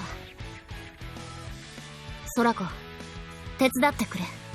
僕にはもうハロー。私じゃ通じなかっ一人じゃダメなんだ。力を貸して。私たちはもともと一人だ。できないはずがないだろ。うん。一緒にやろう。もう一度。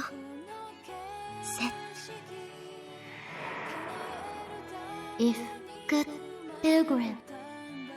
Thus they unleashed a power that only worked when the two acted as one. That's a new one, apparently. タイプ。ロミオ&ジュリエット3。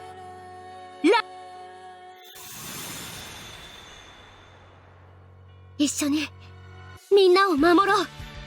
サクたちが戻ってくるまでここは一歩も通さない。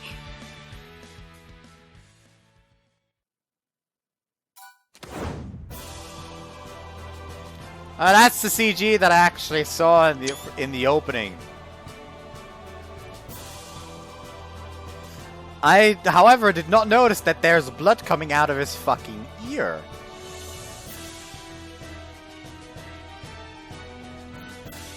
Jesus Christ. I ran. Shinigami made it that far solely because of this oath of vengeance. So I planned to walk that path until the very end. It wasn't a matter of whether it was possible or not. I had no real chance, but backing away wasn't an option. I merely had to keep walking forward as the students blocking my path approached me like a wave. Swung my fists without hesitation, dispersing the manipulated puppets and cutting open a route. They felt no fear or pain, so that was my only means to stop them. That was Shinigami's goal, the filthy job I refused to entrust to any of the crowns. The barricade of people seemed endless. Slight recovery I had made quickly reversed. My arms nearly froze and I barely felt my legs. Fire, light, lightnings, and powers I couldn't even see. The various possibilities forged by humans' will made my path even more difficult. Yet I still persevered. Couldn't even feel if I'd done any damage. The pain they inflicted on me seemed distant. And so I continued running forward. The Avengers' final target sat atop a throne of corpses. A life that was expiring had nothing to fear. Simply had to do what I had to do, so no misgivings weighed down my mind. A few dozen of meters between us felt as long as a path to the end of the earth. Even if my next step didn't reach, my footprints created a course for someone else to follow. And even if no one ever used them, still has something left to do. I finally realized the true nature of humankind, so I had nothing to fear. I merely had to fulfill my oath. My knees nearly collapsed. Kappa's arms grabbed me, dragging me down and urging me to give up. I thought I wouldn't be able to move anymore, but then their grips loosened. In my strained vision, I saw the bulwark of puppets collapse a little.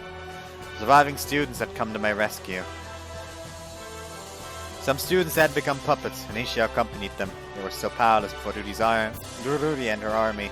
But even so, they gathered their resolve and fought, much like Yoshio Kugishi had. Instead of cowering in terror, they acted on a will to move forward. I instinctively cracked a grin, which reminded me that joy too made people smile. Then I shook off and beat the puppets before me and moved towards the shattered stronghold. I drew close, very close, rid myself of those binding me, kept moving forward. お兄様、とうとう来たのね。If I knew it, Rudy stood before me. I parted the ま wall. さか生きてここまでたどり着くなんて本当にすごい。素敵な瑠璃のお兄様。さあ、ご褒美をあげましょう。At that point, I barely looked different from those comprising her throne. She chuckled as if truly amused and swung her right hand down to deliver a blow I had no hope of evading. Not yet. It was too early to expire. Still hadn't done all that I had to. Saku still hadn't returned, and my revenge still wasn't complete. Thus, Shinigami refused to fade there. The angelic hammer fell from above like death itself. I strained my consciousness in the brief moment before it hit, knowing full well that the laws of physics made it impossible for me to block a supersonic attack. Then I scraped the bottom of my hollow frame for remnants of life, using them as fuel to move. survive for even a moment longer in order to do what I had to. Like God, it feels like I have to talk so loudly because I don't know why the game was so loud for me. From that moment to the next, then the one after that, no matter how brief their life, humans used it all to reach for the heavens. Thus, she missed. An utterly impossible miracle occurred. The flawless ultimate being missed, even though she had made absolutely no sense. That made absolutely no sense. Oh yeah!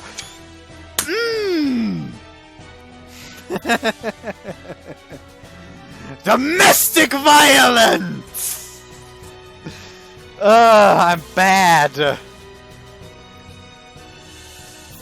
Right in the fucking gut. I shoved my broken arm into her. The little life I had left acted as fuel that drove it into the indestructible devil.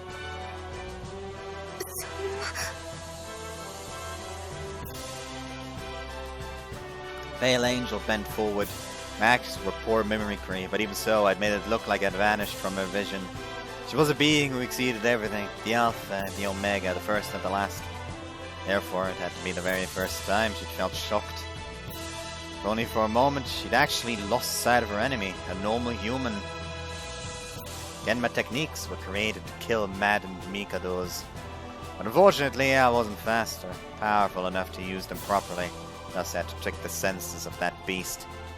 That was the sole thing I'd received from the man who'd taken everything from me. Stolen it from Kurofune right before this hell began. 最初の1にして最後の1。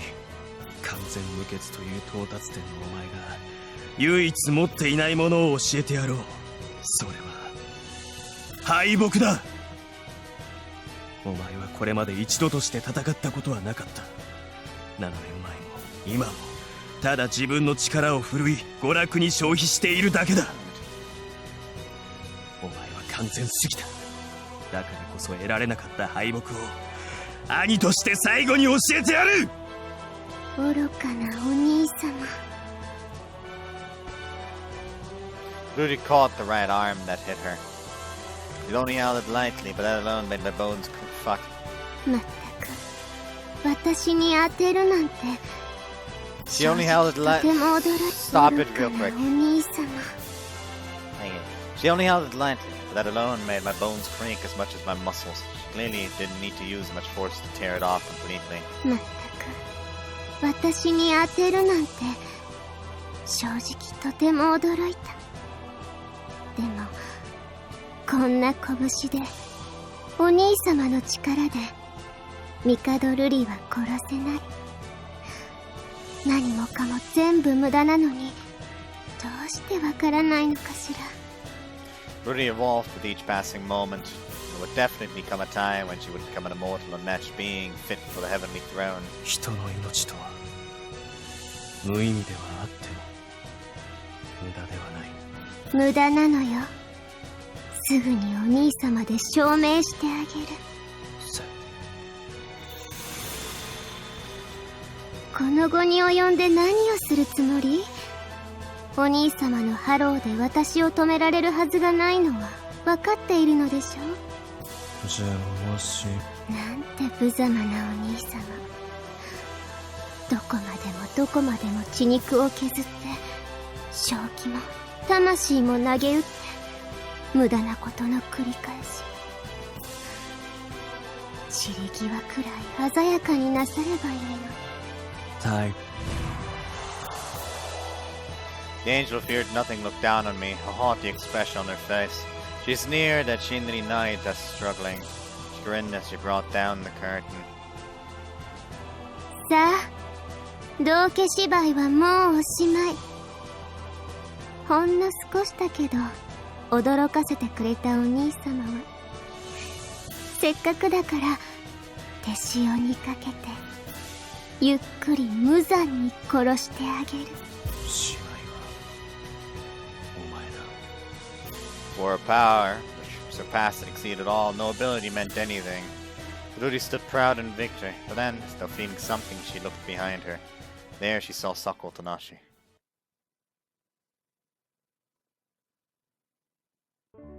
Saku laid down Eru, who, having used up all of her power, slept with a satisfied smile on her face. The insignia then gazed at the pale angel. あらあらあら、どうして立っちゃうの？辛くて悲しくて仕方ないのに、そんなに私のことを消してしまいたいの？お前は私たちのあるべき形だ。そうよ、あるべき形。私、己のために他の全てを食いつぶす、世界を滅ぼしながら生き続ける私たちそのものだ。それでも私たちは行く。偽物がどこへ行くというの？あなたたちはただのガラクタ細工。羽があれば飛ぶ、傷ついても進む、足があれば歩く、なければ這ってでも。それが私たち。血を吐きながら歩き続けるもの、あまたの罪を犯しながら夢を見続けるもの、輝けるものを信じて荒野をさまようものだ。私たちはお前なんかには屈さない。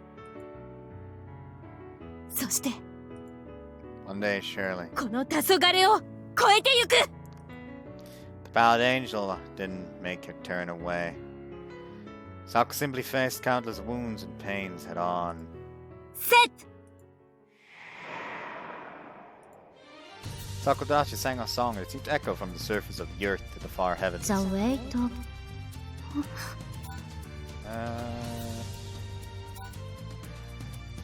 Leader Mikado truly was the apex predator of the world. She instinctively, not by reason, saw a glimpse of the near future, told her that she could not afford to let Saku-Tanashi live. If she did, it would mean her defeat. そんなことがあるものですか？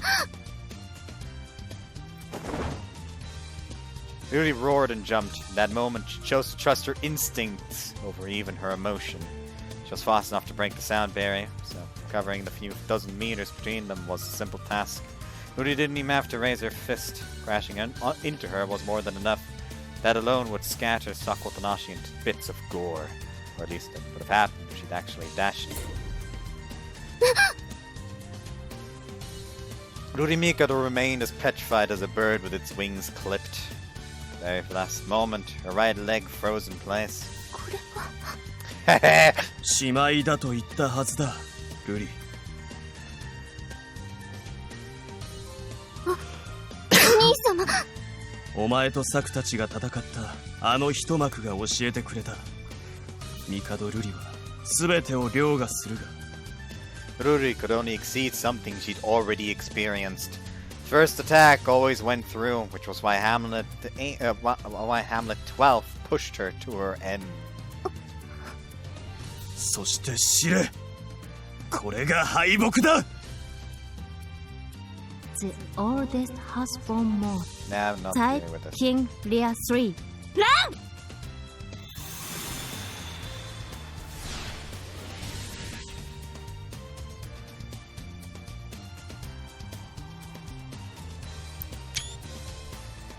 Flowers bloomed, white gardens spread out into the horizon. Thousands, millions, countless white flowers bloomed. Watch those flowers sprout to mature in moments like season passed in mere seconds.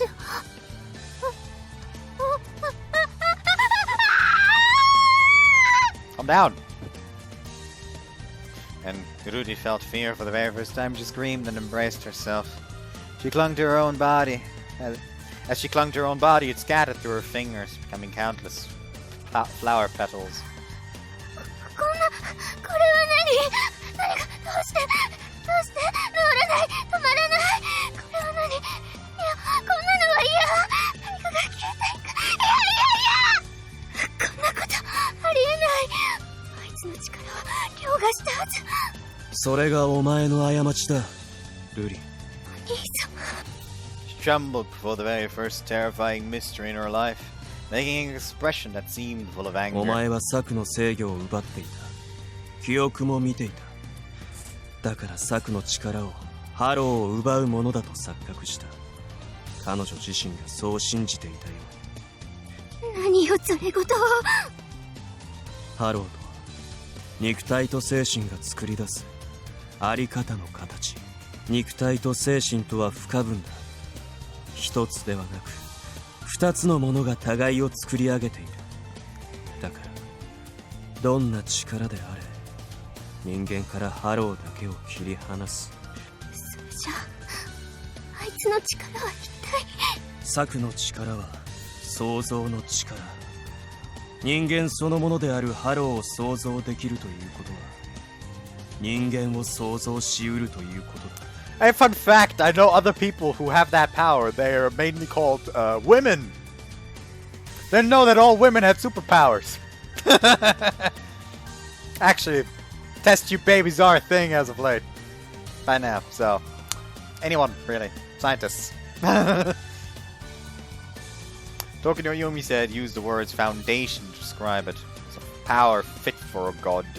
The ability to construct humans.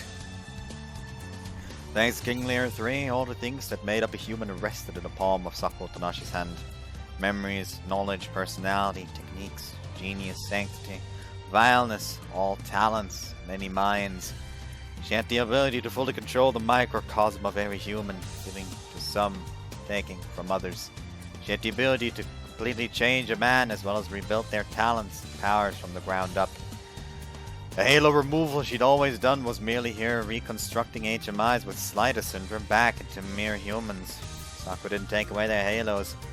Instead, she rebuilt the very core of their beings. If she continued to evolve as she had, she would eventually have no trouble creating prodigies at will, just like the Academy had intended.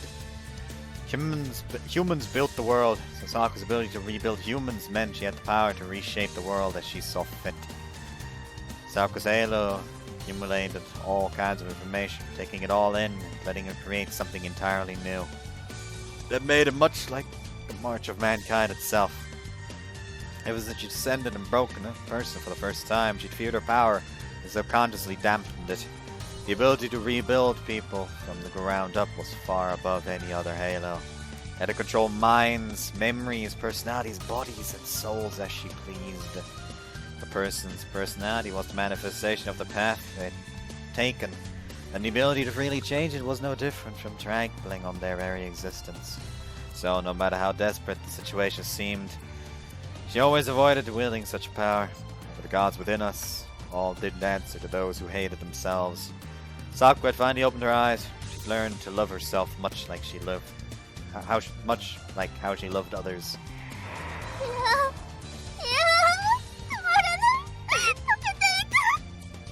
Beauty scattered, moment by moment. The petals flowing out of her resembled a pale cloud by that point. サクはお前のハローを切り離せなかった。当然だろう。ほんの一部分、細胞の一つでも健在な限り、あらゆる現象を凌駕する帝瑠璃。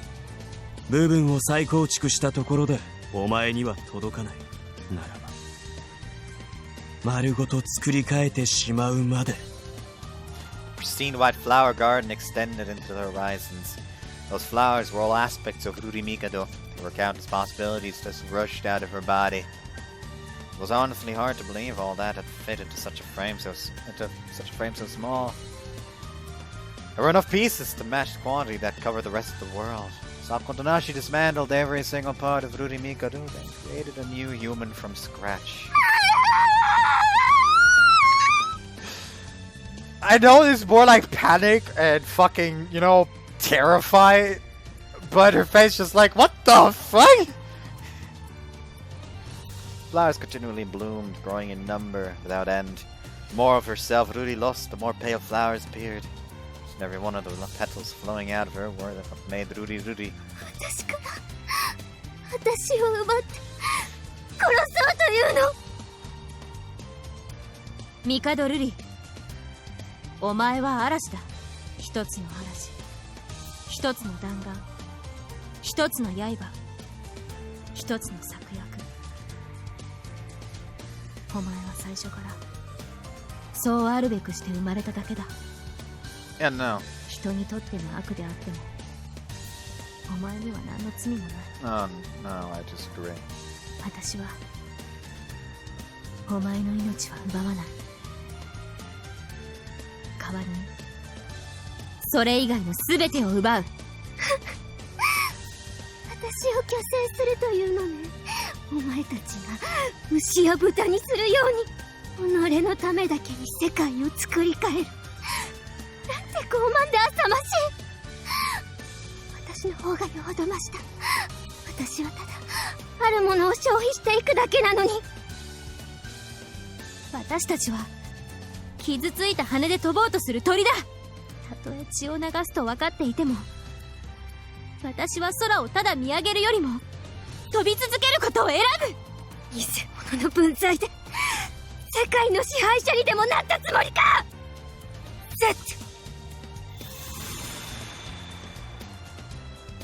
Yeah, Jesus Christ. Rudimika roared like a beast ready to consume the world whole. I want to fall time, King Lear. That was almost definitely the first time Rudimika had struggled so desperately.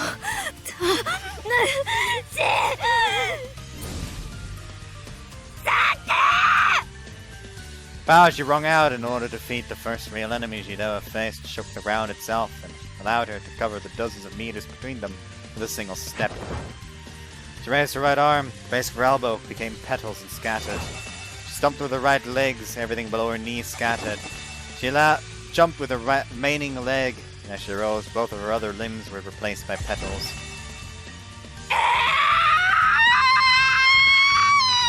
Now what the fuck is Taigi doing during all of this?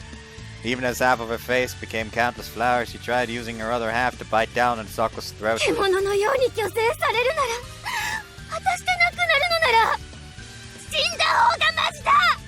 だからこそ生きなさい。許さない。絶対に。貴様こそ生きろ。 Every last part of Ruri became petals and scattered. Saku stood there alone, proud and victorious. Hey Taigi, how's that feel? The white garden vanished. Ruri and Taigi reappeared in the exact same spot they'd inhabited previously. Oh, she fucking... she also murdered Taigi! Okay. こんなのなら死んだ方がマシだ。 Unarmed, yet robbed of everything, my little sister fell to her knees, voicing the first bit of despair she'd ever felt. Taigi, who stood next to her, had an expression of realization on his face. The students who had become puppets, lost consciousness, and collapsed the moment that Ruri lost her power. ミカドルリ、あなたにはもう何もない。力も血も自分自身である何もかも。 Saku needed Tamo's help to even stand. Her prior action had been extremely taxing. Still, Saku Tadashi faced forward. Though hurt and tired, she kept on looking ahead, nowhere else. She had her eyes set on the distant horizon, towards an uncertain future. However, the battle wasn't truly over. 兄様、ルリを撃つのね。 Forced my staggering body forward and aimed my oath-sworn arm at her. Chose to gun down my little sister who had become naught but a human. Chose to gun down my little sister who I had once loved dearly. 成田。成田君、もうルリちゃんは。 Soloku tried to stop me, but my gun arm remained fixed in place. 私は復讐のために帰ってきた。誓いは果たされなければならない。 I had to see things through to the very end, regardless of who my target was. Ruri was no exception.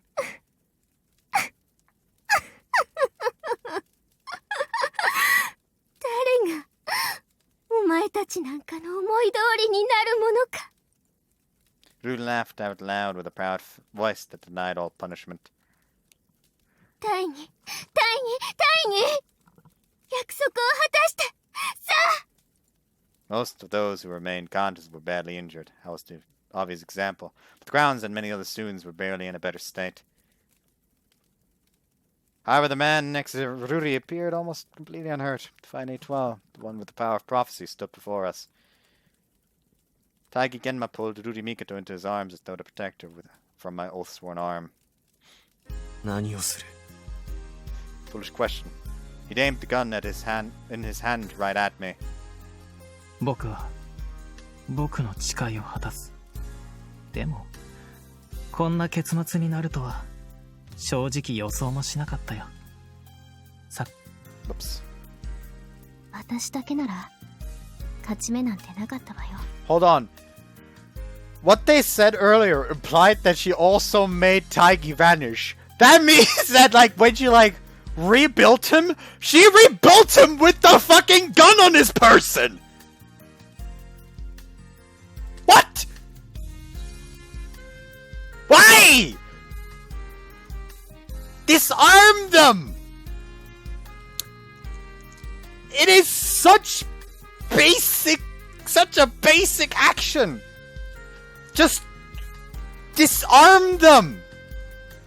Why would you let him keep the gun?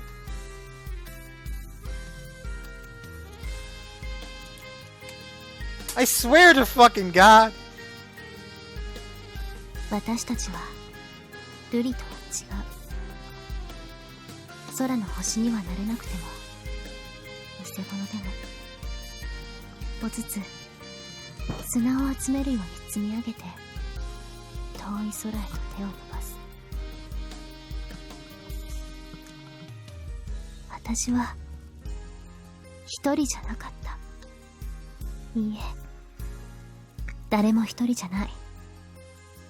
私のここにいるみんなのここへたどり着くまでの何か一つが欠けてしまっても。そうか。完全だったから瑠璃は敗れたのか。敗北を認めて、そしてお前は何をする？大義。いや、お前がたとえ何をしようと、私は己のなすべきことを果たすだろう。俊ちゃん、僕はここへ至るまでにたくさんの嘘をついてきたけれど、実はもう一つ嘘をついていたんだ。今それを告白してもいいかい？お前が HMI でさえない普通の人間だということか。おい、それってどういう意味だ？そんな、まさか大義は HMI で、だってサクが以前寮に来るまで奴が自分で HMI だと名乗ったことはないはずだ。後天性型のアセンションにはきっかけが必要だが、それらしい話も聞いた覚えがない。そういえば。でもやはり君にはお見通しだったか。隠し事は得意なはずだったんだが。相性だろう。どうしてあなたはそんな真似をしたの？最初はスクールの管理のためだった。学生の中に同世代の管理者が混じっている方がスクールという場の維持には都合が良かったんだ。予言はスクールのシステムの賜物さ。精度の高い情報を揃えれば角度の高い推測や予測も可能になる。なかなかのものだったろ。でも僕はことあるごとに思い知らされていた。それはあなたが HMI じゃなくても私たち AHM の考えることが僕には手に取るようにわかる。 HMI が可能性であるとすれば、自分たち残されたものはどうなるのだろう。誰もが全てを持ち合わせていない。 HMI かどうかはそんな些細な違いの一つでしかない。だけど今が変わることが置いていかれることだと。空行く者には落ちていく同胞は目に入るだろう。でも地を這う虫のことはきっとわからない。大義、僕らはあんなに一緒にいたのに、どうしてこんなに離れてしまったんだろうね。僕はずっと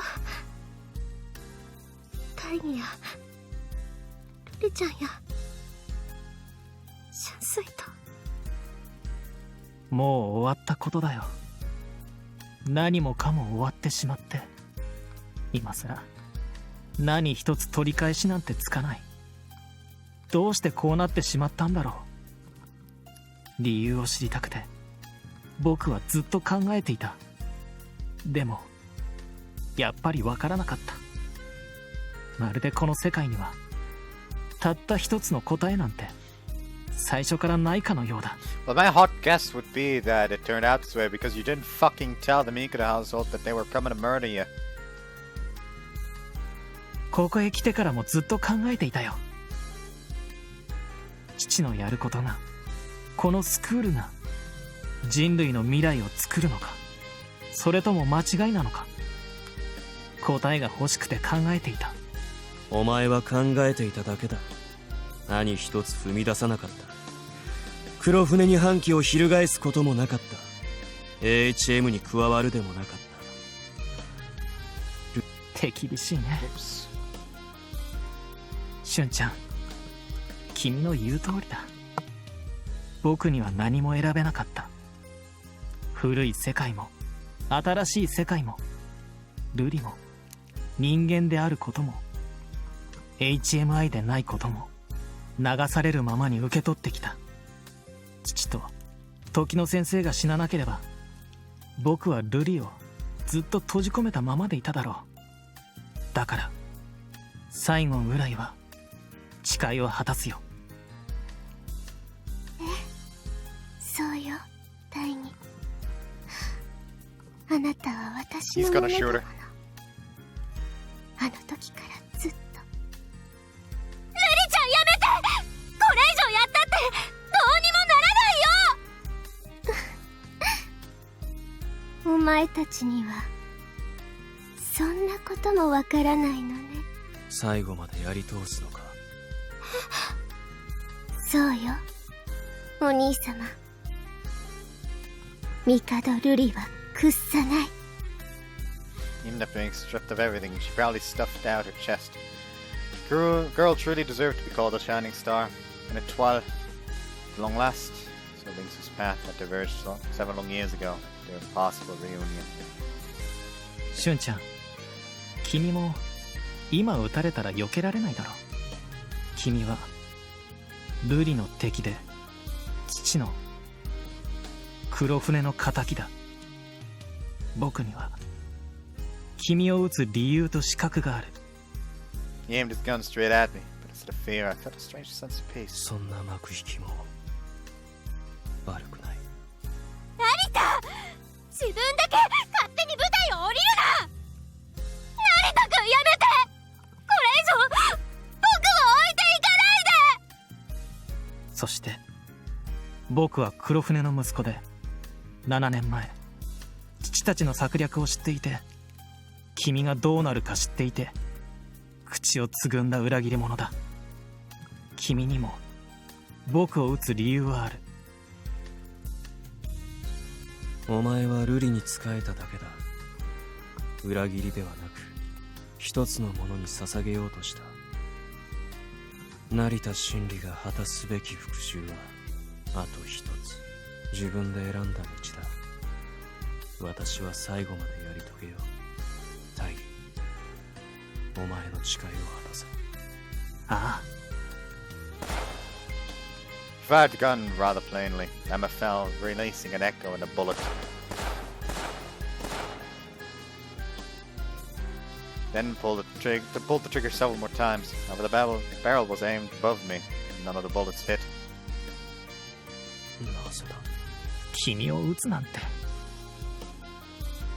Listen to her dear old friend's final words as I kept both one arm trained on my little sister. いつか4人で見た虹を覚えているかい？ああ、美しかったね。とても。雨が上がれば虹は消えてしまう。消えた虹は一体どこへ行ってしまうんだろう。あの虹は今も空の果てで輝いているだろう。Spoke without hesitation, so the girl made me believe that without a shadow of a doubt. たとえ形が変わっても輝けるものはそこにある。そろそろ別れの時間が来たようだ、俊ちゃん。お前の求めた完全はもうそこにはない。いいんだよ。今初めて僕は何の迷いもなく思える。どんなに変わってしまってもルリは僕にとってただ一つの輝けるものだ。僕は最後まで彼女の願いを叶えよう。ルリがルリであり続けることを守ろう。追わないでくれるかい、俊ちゃん。One of the buildings of the Academy's grounds burned behind Taigi, clearly due to our battles. Still holding Rudy, he backed away from us. Didn't even have to ask to know his destination. 僕は知っていた。ルリを解き放った時何が起こるか。それでも彼女は美しい。黒船も何かを信じていたのだろう。時の先生も。そしてSaku, Tamo, Sorako, and Eru joined the scene. They were all injured. Some needed others to support them. Their legs trembled, but they still stood tall. Those girls who had found what truly shines in their eyes watched the final act of the 7-year revenge tragedy with their very own that was my very own Hamlet. 傷ついた翼で血を流しながら飛ぶ鳥のようだ。そうだ。お前がそうだったように誰もがそうだ。あまたの罪を踏みながら信じる灯火目指して歩き続ける巡礼。僕は君のようには強くなれないよ、俊ちゃん。お前は甘すぎる。だがお前がいなければ空子は救えなかったろう。そうだよ。大義はちゃんと僕を助けようとしてくれた。どんなに取り返しのつかないことがたくさんあったとしても、そのことを僕は絶対忘れたりしない。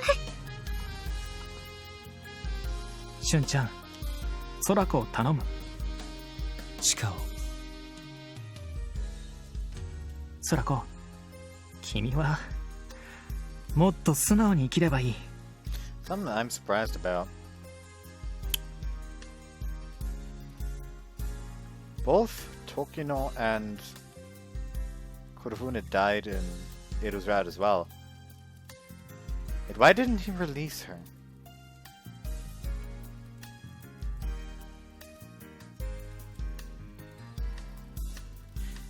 Did using her halo on herself in Eru's route somehow inadvertently kill Ruri? Since it's the first attack that she had on herself.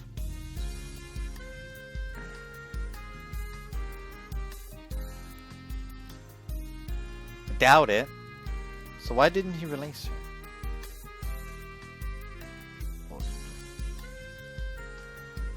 Probably because he knew he couldn't, since I think all the SDs in Edo's route were dead. Yeah, all the SDs and all the SDDs in Edo's route were dead. So he didn't really have anything to protect him while he was going down there, so the remaining Genma members probably would have stopped him. Just like that.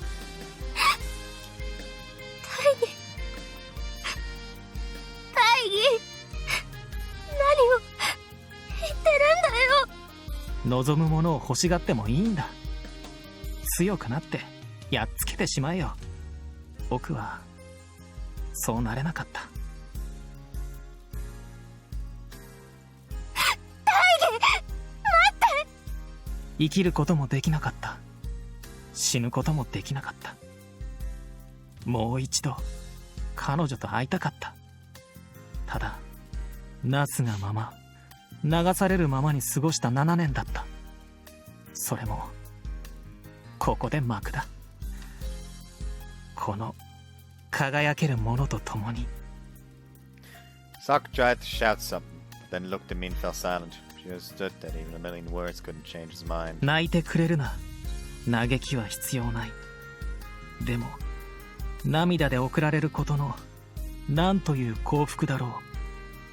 それはきっとそのものの命に価値があったということだから、今宵僕は歓喜に震えているよ。だってこんなにも残酷な世界が祝福を与えてくれた。この輝ける世界の全てに感謝を。僕はここで舞台を降りるが、罪深い君はどこへ行く？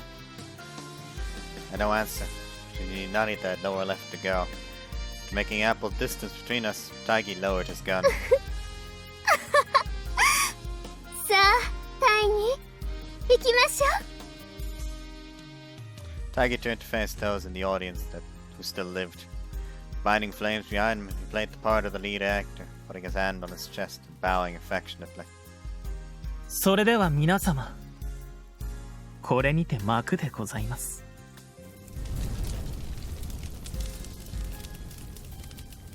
Two of them left, disappearing in the crimson hell, running, crawling, and supporting each other.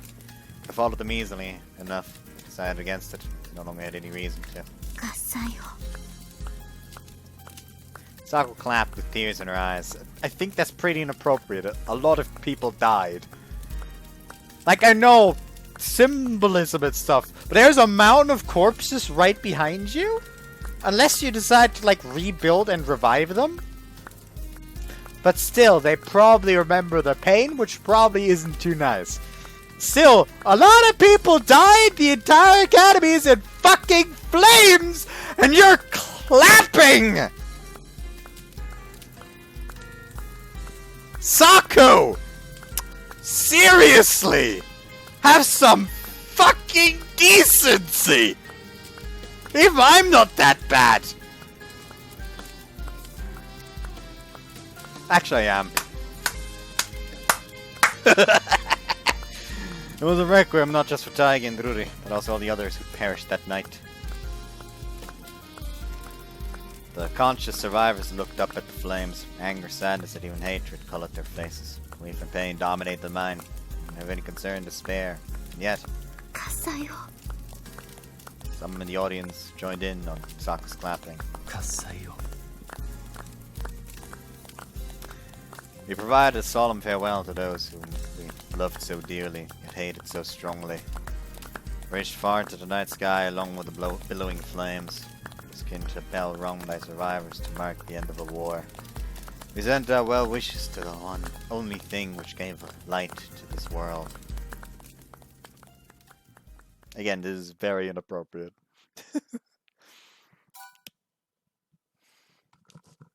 そしてあの凄惨な一夜から半月ほどが過ぎた。I fucking rebuilt fast. Where to begin? The Academy's destroyed facilities were slowly being rebuilt. ずいぶんなんとかなってきたわね。はい、おとなし様。Narita's maid, Morihishia, replied to my question in a respectful tone. She noticed that all the work weighed me down, so she started helping me out. She acted like my secretary, and honestly I enjoyed feeling a little like a CEO.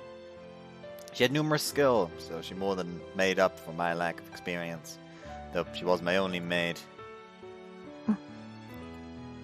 The other was an SSD, armed maid number 2. With Tokino and Taigi gone, he defaulted to following the Academy's temporary supervisor, me. He proved to be quite a capable bodyguard, so I truly appreciated him. でも成田のやつ、ほったらかしていいの？これっぽっちも問題ありません。成田様からも手助けするようにと言われておりますので。そっか。Perhaps it was best to start from the top. First of all, most of the incidents from that night had been resolved, though what still remained felt far too awful for words. Half of the Academy facilities had either been demolished or burned. That was just the start. Ruri had expressed her happiness on that night by completely destroying the research building, leaving no survivors. I felt that I had blown away most of the building, but I didn't. I felt that I had blown away most of the building, but I didn't fret the details.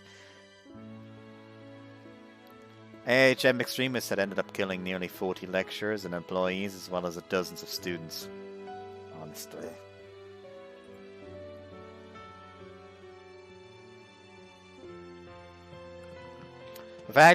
Honestly, the fact that Ruri's massacre had been a relatively minor issue in comparison explained everything a person had to know about the severity of the situation.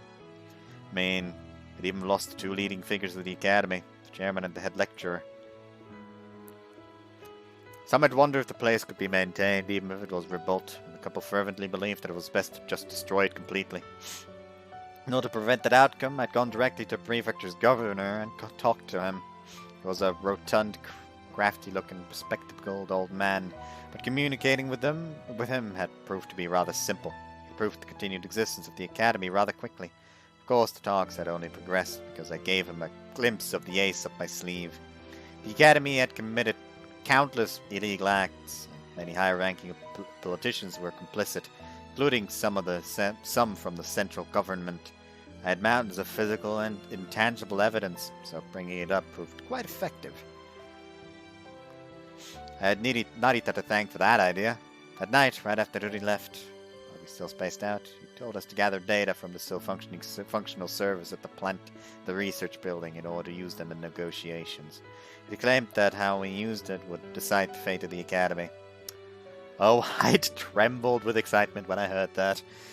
Side note, the governor had kept his involvement with side activities vague, massively won me over, and planned to use the documents to get rid of his political opponents, namely the Director General's faction. He was clearly a clever individual who was hard to pin down. So, with certain conditions attached, the Academy continued to exist under the direct control of T Prefecture's governor that been classified as a problem deterrent and a correctional facility for HMIs. But how long would that setup last? About a third of the students had died that night. I was one in three. Many had lost acquaintances and friends. Plus, those like me turned into HMIs by the drug that Narita had named the Seed of Consecration, had our own unique problems. With the death of the mainframe with Ruri Mikado, it was unlikely that we would lose control again, but there was no guarantee. In a way, we were ticking time bombs. Perhaps I could have solved the problem with my halo, but we decided to deal with it head on instead. Saku, 来てください。 Edo and Tamo were causing a ruckus in the hallway of the unrepaired school building. どうしたの？ヤンキーが荷物をまとめて逃げようと。逃げるんじゃねえ！出ていくんだよ！ちょっと、それどういうこと？本気なの、タマオ？ Tamo scratched her head with a troubled expression on her face. だから見つからないうちに行こうと思ったのに、エルのやつ邪魔しやがって。この前話したろ？俺、外の人間だし、育ちが悪いって。ここに来たのも理由があったからだし、やることやったし。ねえんだ、じゃないです。上司ね。うわ、蹴りやがった。あた、この野郎！ Tamo seemed determined. Part of me felt that her departure was unavoidable, but it made me feel lonely all the same. もう少しだけ待ってくれない？説得とかしても意味ねえぞ。かもしれないけど、後でもう一度話しましょう。気が変わるかもしれないでしょ。出て行くのは私の話聞いてからにしてね。どこ行くんだよ！ I trotted off to where I had to be. Hishiya followed me. すぐに戻るから。行っちゃいました。身勝手なやつ。サクはいつでも正しい。サクはいつでも正しい。Oh no! え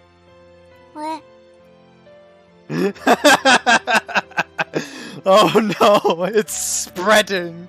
I arrived at the rose garden and caught sight of Sorako. サク。 Sorako had placed flowers next to a pile of rocks at the edge of the garden. It was a small pile, but put together in a way that let the forest's entrance hide it. She'd done that deliberately, of course. 二人とも一緒にいるのかな？かもね。 While the rocks acted as a small grave marker of sorts. It was for Chairman Mikado, Miss Toki no Tagi, Ruri, and others who couldn't be openly mourned. The fact that the leaders like the Academy had caused the deaths of many was still a secret to the outside world, but those within the walls had heard the rumors, so everyone knew. Due to that, even speaking their names had become taboo. Many people had died. Even Mikoto, Miss Tokyo, and Taigi had committed grave sins. However, they had also done things that ended up saving us. The world was still in the most was just in the most contradictory ways. Truly separating good and evil was utterly impossible. They intertwined like a double helix. Neither of them was the genuine article. Didn't disagree with those who cursed themselves as devils, but I also thought it fair to thank them at least. どうかしたの? I called out to my friend. She'd spaced out. 大丈夫。一人じゃないし。いいけど、驚きだわ。いや、時々そういう兆候はあったけど。Soroko had split personality. She told us about it soon after that night ended. Honestly, she should have opened up to us far earlier. 幼い頃病気になって、その時の先生が駆けつけてくれたんだ。親戚なんだけど、それ以上に命の恩人で。And that was why she felt the need to mourn her. それで病気が治った後、HMI になったんだ。へえ。Soroko was an HMI who experienced an ascension, and about a sixth of those were induced by the seed of consecration. What if Miss Tokyo had used a special drug to save young Soroko's life? Her becoming an HMI might have been a side effect, which would have meant her second personality came from... Nah, that was enough. No matter where it come from, Soroko had saved us of her own free will. Theorizing about such matters felt crude. もう一人って呼びにくいわよね。響ちゃん。成田くんがつけてくれたんだ。へえ。Realized it was poor form to be jealous of Soroko, but the fact that the boob maniac had spent time with her when I rarely got to see him angered me. And that anger reminded me that I still had a long ways to go as a human. Soroko and Narita were childhood friends. The looks that graced their faces when they stood around each other told me they shared a unique bond. With her parents, Miss Tokyo and Taigi gone, Narita was the only one close to her. And he was also the one who'd murdered her parents and Miss Tokyo. そういえば、成田はこっちにいるって。さっき荷物をまとめて正門の方へ行ったよ。出て行くんだって。もう。Oops. あの野郎、玉緒と一緒じゃない。どうせこんなことだろうと思ったから走ってきたのに。この私に一言の断りもなく。I prepared to chase after him, but then stopped in place. I had to confirm something first. 空子、あなた、成田にどうしてほしい? It was a constant reminder of what had happened to her parents and Miss Tokyo, so keeping him too close felt odd.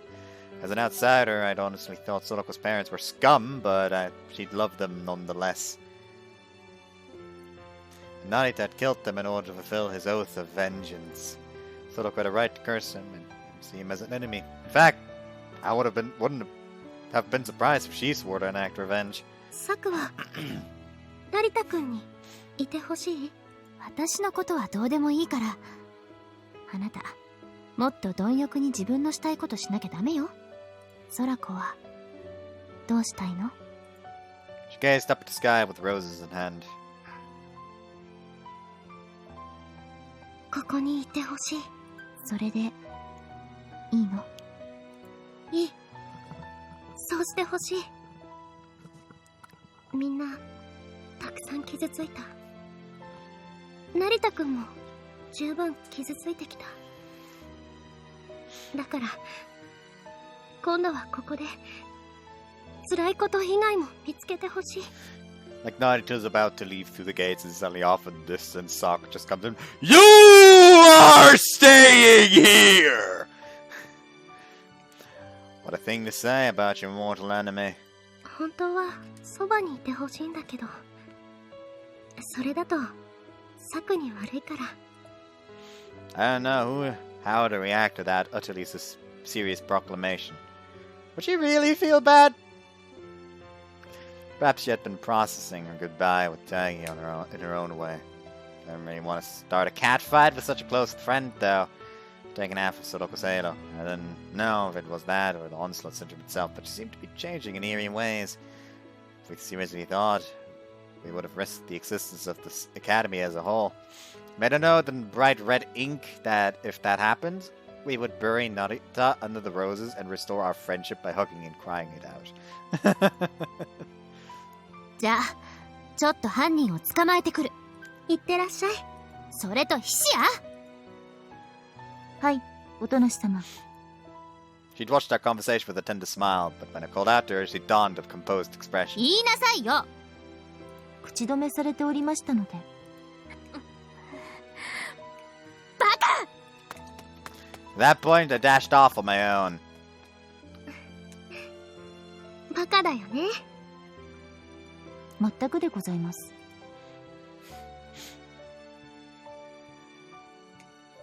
I walked through the main gate after completing my preparations. Turning around, I saw this academy's scarred grounds, which had actually healed quite nicely. Sounds of battle would one day vanish completely, but that was a world outside Shinri Narita's scope. With cleanup done, I'd actually done all I had to do, so I no longer had a reason to stay. Feeling thoroughly fulfilled, I reached a new crossroads and prepared to take a step forward. どこへ行くの？ However, before I took that step, Saku ran up from behind me. Tried to leave before she caught me, but alas, I failed. 私のやるべきことは終わった。逃げるの？ Running away. Perhaps that was the case. I consigned even my little sister to the flames of vengeance, so I no longer had anything precious in my life. A man who'd lived for revenge, taken and ruined many lives, had no place he truly belonged. Would have been far better if I'd expired back then. Was I supposed to live? ここに残りなさい。それはできない。いや、私が望んだところでそれを許さない者は多いだろう。成田真理がいなければこうはならなかった。それはまさしく真実なのだから。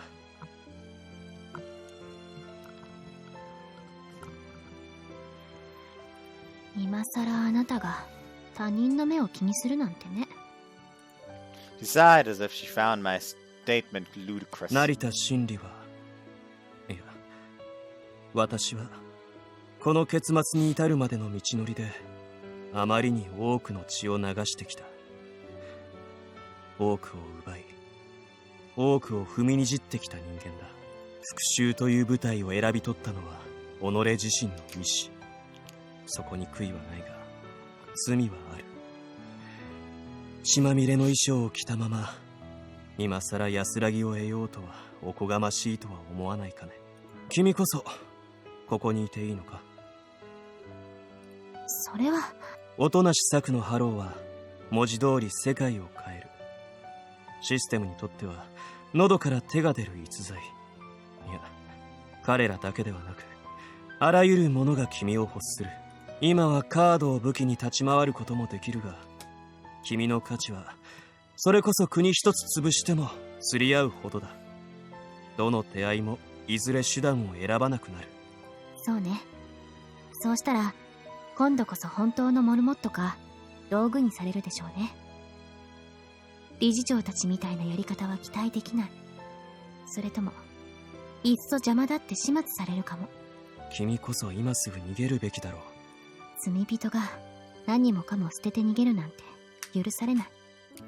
あなたが血まみれだと言うなら私だって何も変わらない。大勢の罪もない同胞たちをこの手にかけてあったはずの可能性を摘み取ってしまった。あれは瑠璃がやったこと。君のせいではない。たとえ彼女のやったことでも私が大勢を殺したのは揺るぎない事実よ。君の気高さは素晴らしいが、それとこれとは話が違う。ここにいれば償いも何もない。君は世界の正しさに押しつぶされるだろう。抵抗もできず彼らの道具になる。瑠璃の言った通りだ。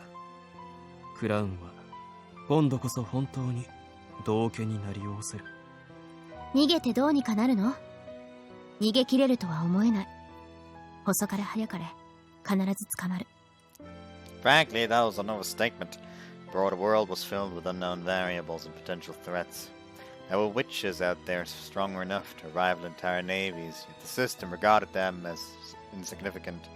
We, on the other hand, were small people who had no ties to such magic, so had no choice but to rely on the things our weak hands could grasp. あるいは君の力なら不可能も押し通せるかもしれない。サク、私。待って、それはなし。Saku rejected my proposal to help her escape before I even presented it.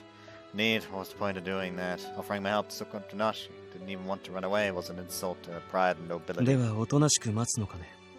それを罪の裁きとして。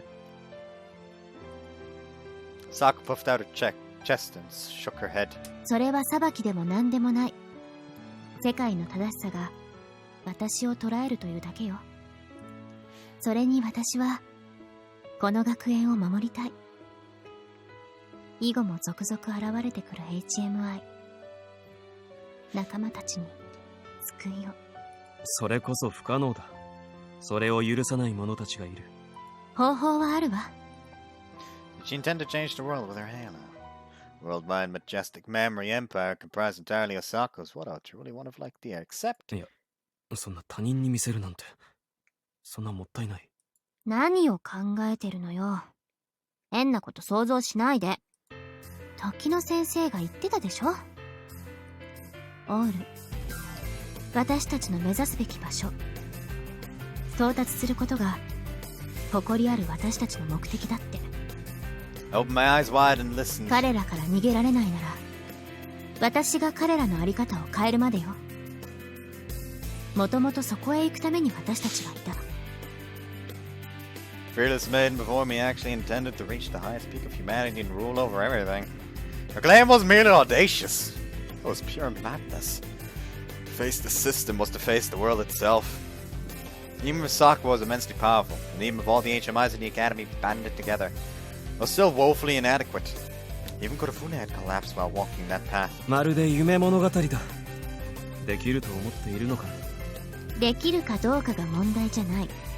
私はやると言ってるの。そうよ。この黄昏も落日も何もかも超えて、音無し策は輝く明日へ行く。The tiny maiden claimed she would change the world itself and come out on top. The word arrogant didn't cut it. She was insane. There was a limit to how much of a Don Quixote you could be, and she far exceeded it. That comical assertion of hers was so bright that I didn't manage to keep my eyes で open. も私一人だと無理。手伝ってほしいの。And she presented seemed to shine. それが私の償いだというのか。罪があるとしたら、大勢の自由を汚したことよ。人は他人の自由を侵害しない限り自由であるべきだ。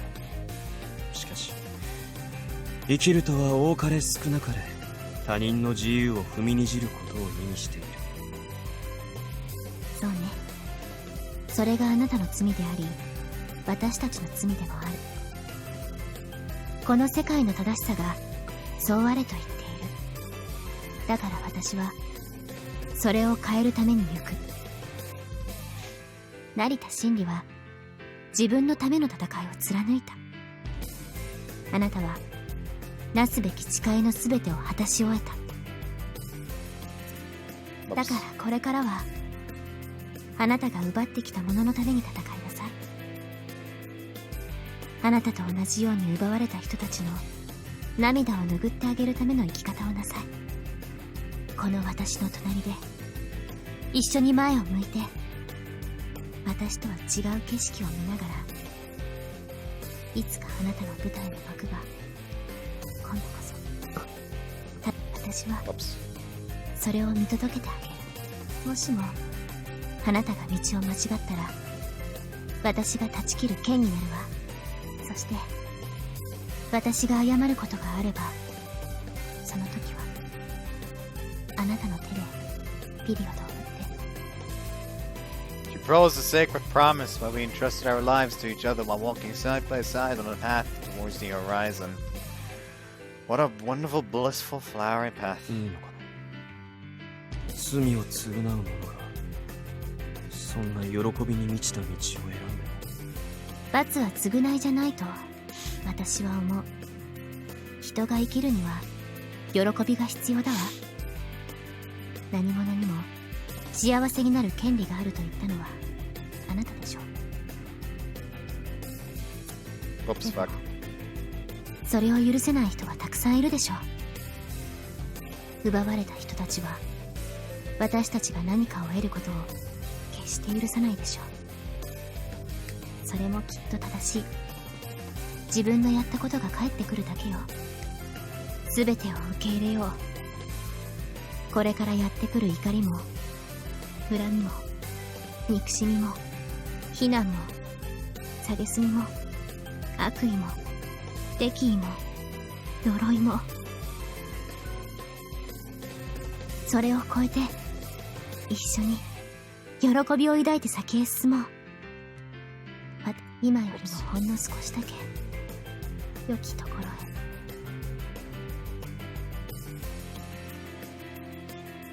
Closed my eyes and silently asked those I'd robbed, those I'd killed, those I'd harmed in the future for forgiving. In the future for forgiveness.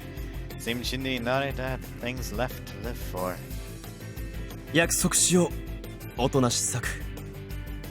私は残るすべてで君のそばにあり続けよう。君、挑む時には立ち向かう剣となろう。苦難の時にはその身を守る盾となろう。もしも君が進むべき道を誤つ時には約束を果たす探検となるだろう。いつか君の願いの果たされるその日まで。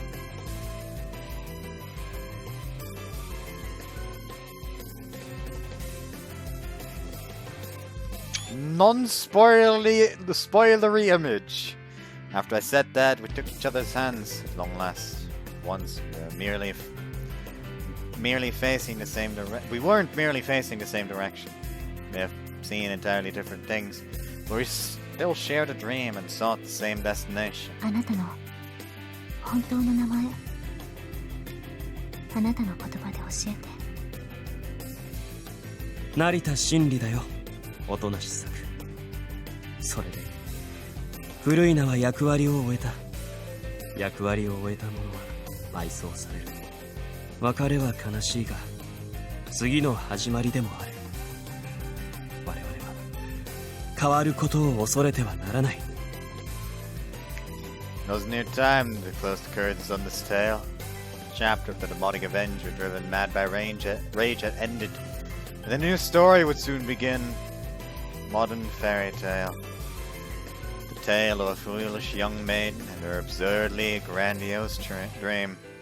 Like Don Quixote, that great fool wished to surpass the justice of the world itself. It would be an arduous journey. She wouldn't travel it alone. She had a great many friends with her, as well as a man who once lived for hatred, but had since found his peace. The path was long, so long that it was hard to tell if there even was an end in sight.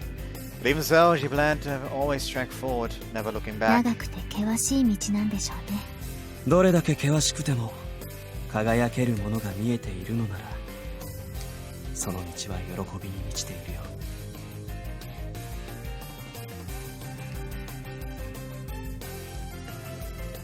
We are birds flying with 我々 damage. は傷ついた羽で飛び続ける鳥だ。 Sorry, I didn't mean to steal your thunder there, Narita. たとえ血を流すのだと分かっていても飛ぶことを選ばずにはいられない。彼方を目指して羽ばたきながら見上げる空の果てには、あの日見たのと同じ虹が今でもきっと輝いている。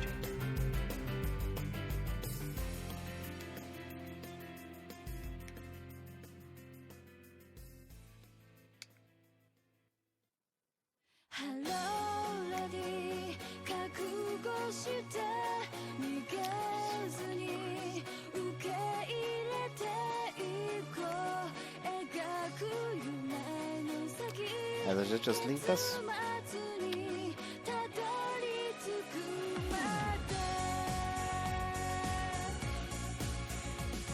Ah, there we go, there it comes. Yeah, I'm fucking curious. The fuck is Superior and Telekea gonna be then? Like, if that was base route. Like base game final route. Because the route progression does imply that, of course, this was the true ending of the base game. But then they decided Superior and Telekea should have an actual true ending, and I fucking fear what that's gonna be. Charlie Umisaki is still a really fucking funny name to me.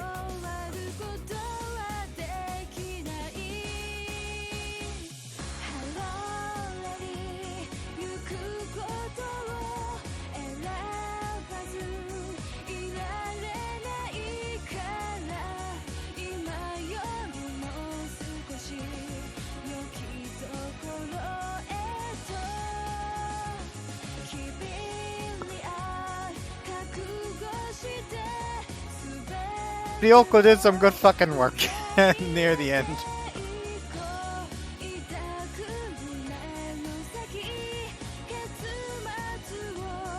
Big koalas?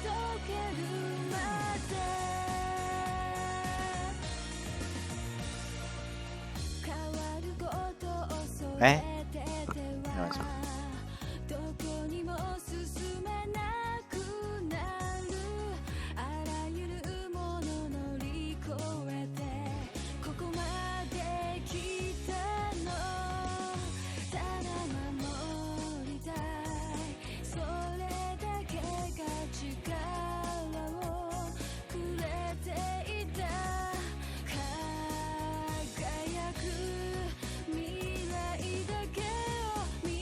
I'm gonna just like mute my face here since there's nothing over on this side anyways. So, what should I do?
What?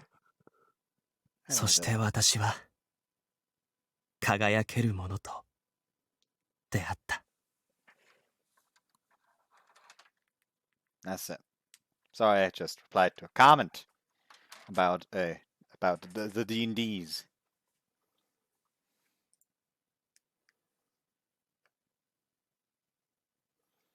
About a character I once played, Yeshana, and she was an entire joke character that somehow, like, you know when you'd like do something just for the fun of it as a joke, but you like put in so much time. It's fucking Baron. Something that truly shines. Looked it. Achievement. Next time we're gonna be starting with Mitri's route. Actually, I kind of want to do Hishia. Nah, just do Mitri. I want to know how the fuck they explain her not dying. Anyways, so yeah, just gonna like quickly, like you can like shut off the video already if you don't really care about Yashana talk.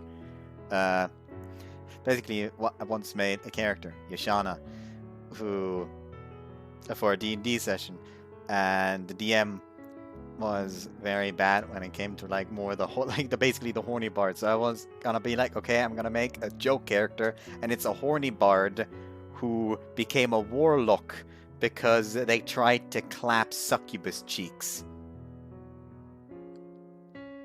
And you know when you like decide to make a joke, but then you put like a lot of time into the joke, and at some point you like put on so much time and effort, but that you've like it's gone way beyond the joke at that point, but you're already put in so much time and effort that just out of sheer stubbornness you refuse to stop. That's what happened to Yashana. In the end, she had like a full-on backstory why she started traveling and how she came to become a warlock, and like, boil the character down, she was still a pansexual menace, but she still somehow ended up being one of the more well-written characters. Because the characters were just, yes, edgy rogue.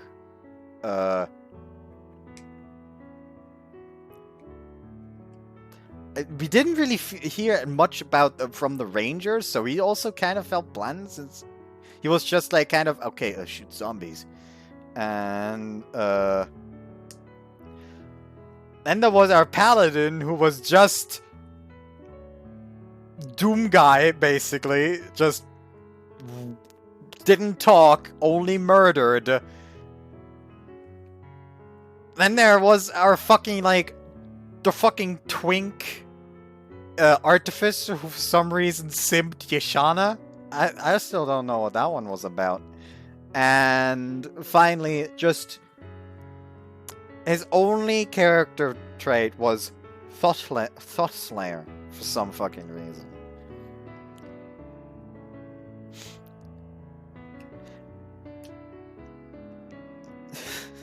Which is mildly funny to me. Anyways, I chucked it all over the fucking place.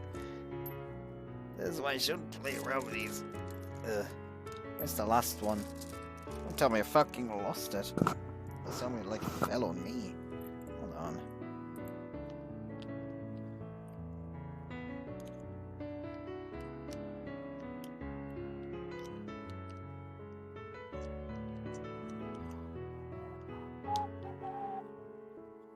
Come on, I can find it. I know I can. I'm gonna like get up and it's gonna fucking fall down or something. Nope. Come on. Oh, by the way, funny story. There we go, found it. A funny story. You know how I have like a trash bag here for like all the plastic trash that I throw in?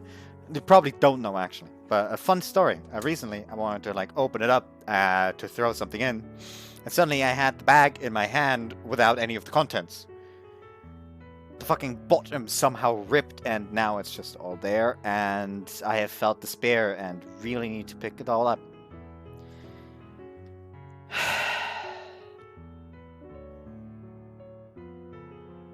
But yeah, thus Yashana just kind of became the mom of the group, actually.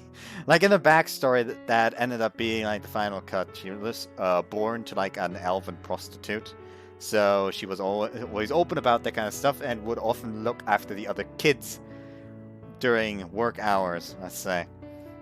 And one day a traveling bard came into town. So when she saw that, she decided that she wanted to travel on her own and become a bard.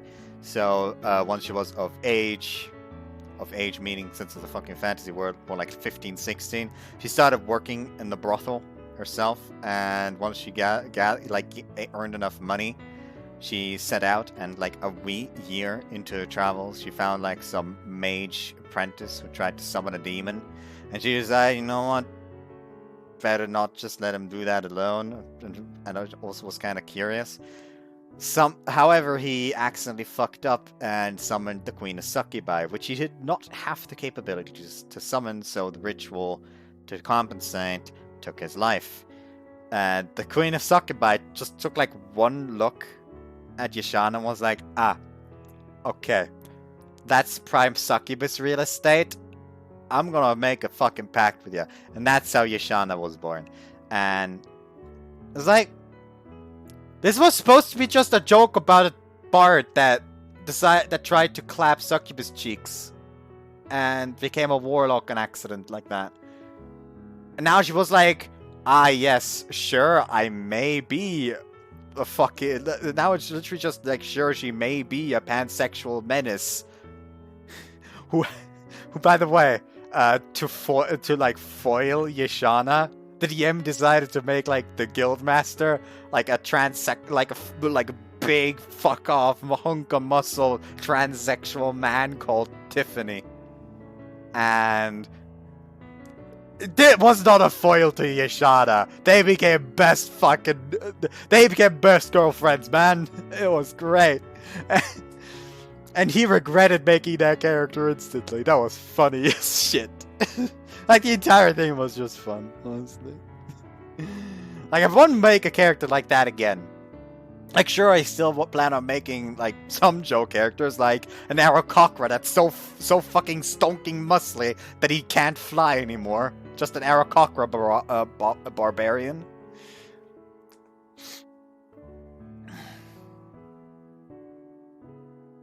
Yeah, Yashana became basically like the fucking...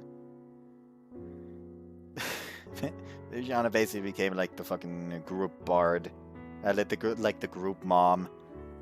And it was kind of weird. Especially with the artificer. Like, seriously, that artificer was just straight up fucking weird. Anyways, enough reminisce about me trying to torture my DM. Fun fact, the session after that, I was the DM. I like this because the DM actually lost the paperwork for that, and we decided to start a new campaign, and I was the DM for that, and it was just one you actually saw the highlights for, but eventually it's just kind of like stopped. And I found out that I'm not made for DMing. Like, I start panicking too quickly. I'm not good at, like, responding to sudden changes. To like, sudden occurrences, apparently. Certainly not when they pull shit like that. But yeah, really, I should just stop joking. Oh, by the way, another D&D session was today. With Flynn. Flynn dropped again. I don't think we have had a session with that group where my character didn't drop at least once. But hey, good news, we leveled up finally. The DM was planning on like only letting us level up once we like did that quest.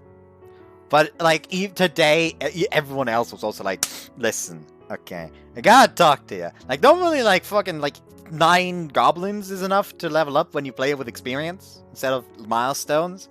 And,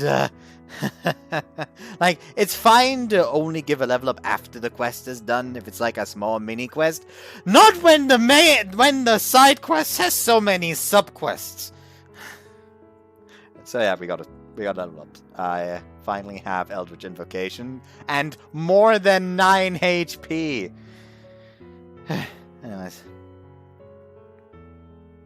thinking about it, actually, I put in 14 HP, but I actually have more than 14 HP, considering that Flynn has Constitution modifier. Oh well. Anyways, I've talked on for long enough. I hope you guys enjoyed this and want to see you next time for the start of B3 or PCA route. Depends on what I feel like going for that day. See ya!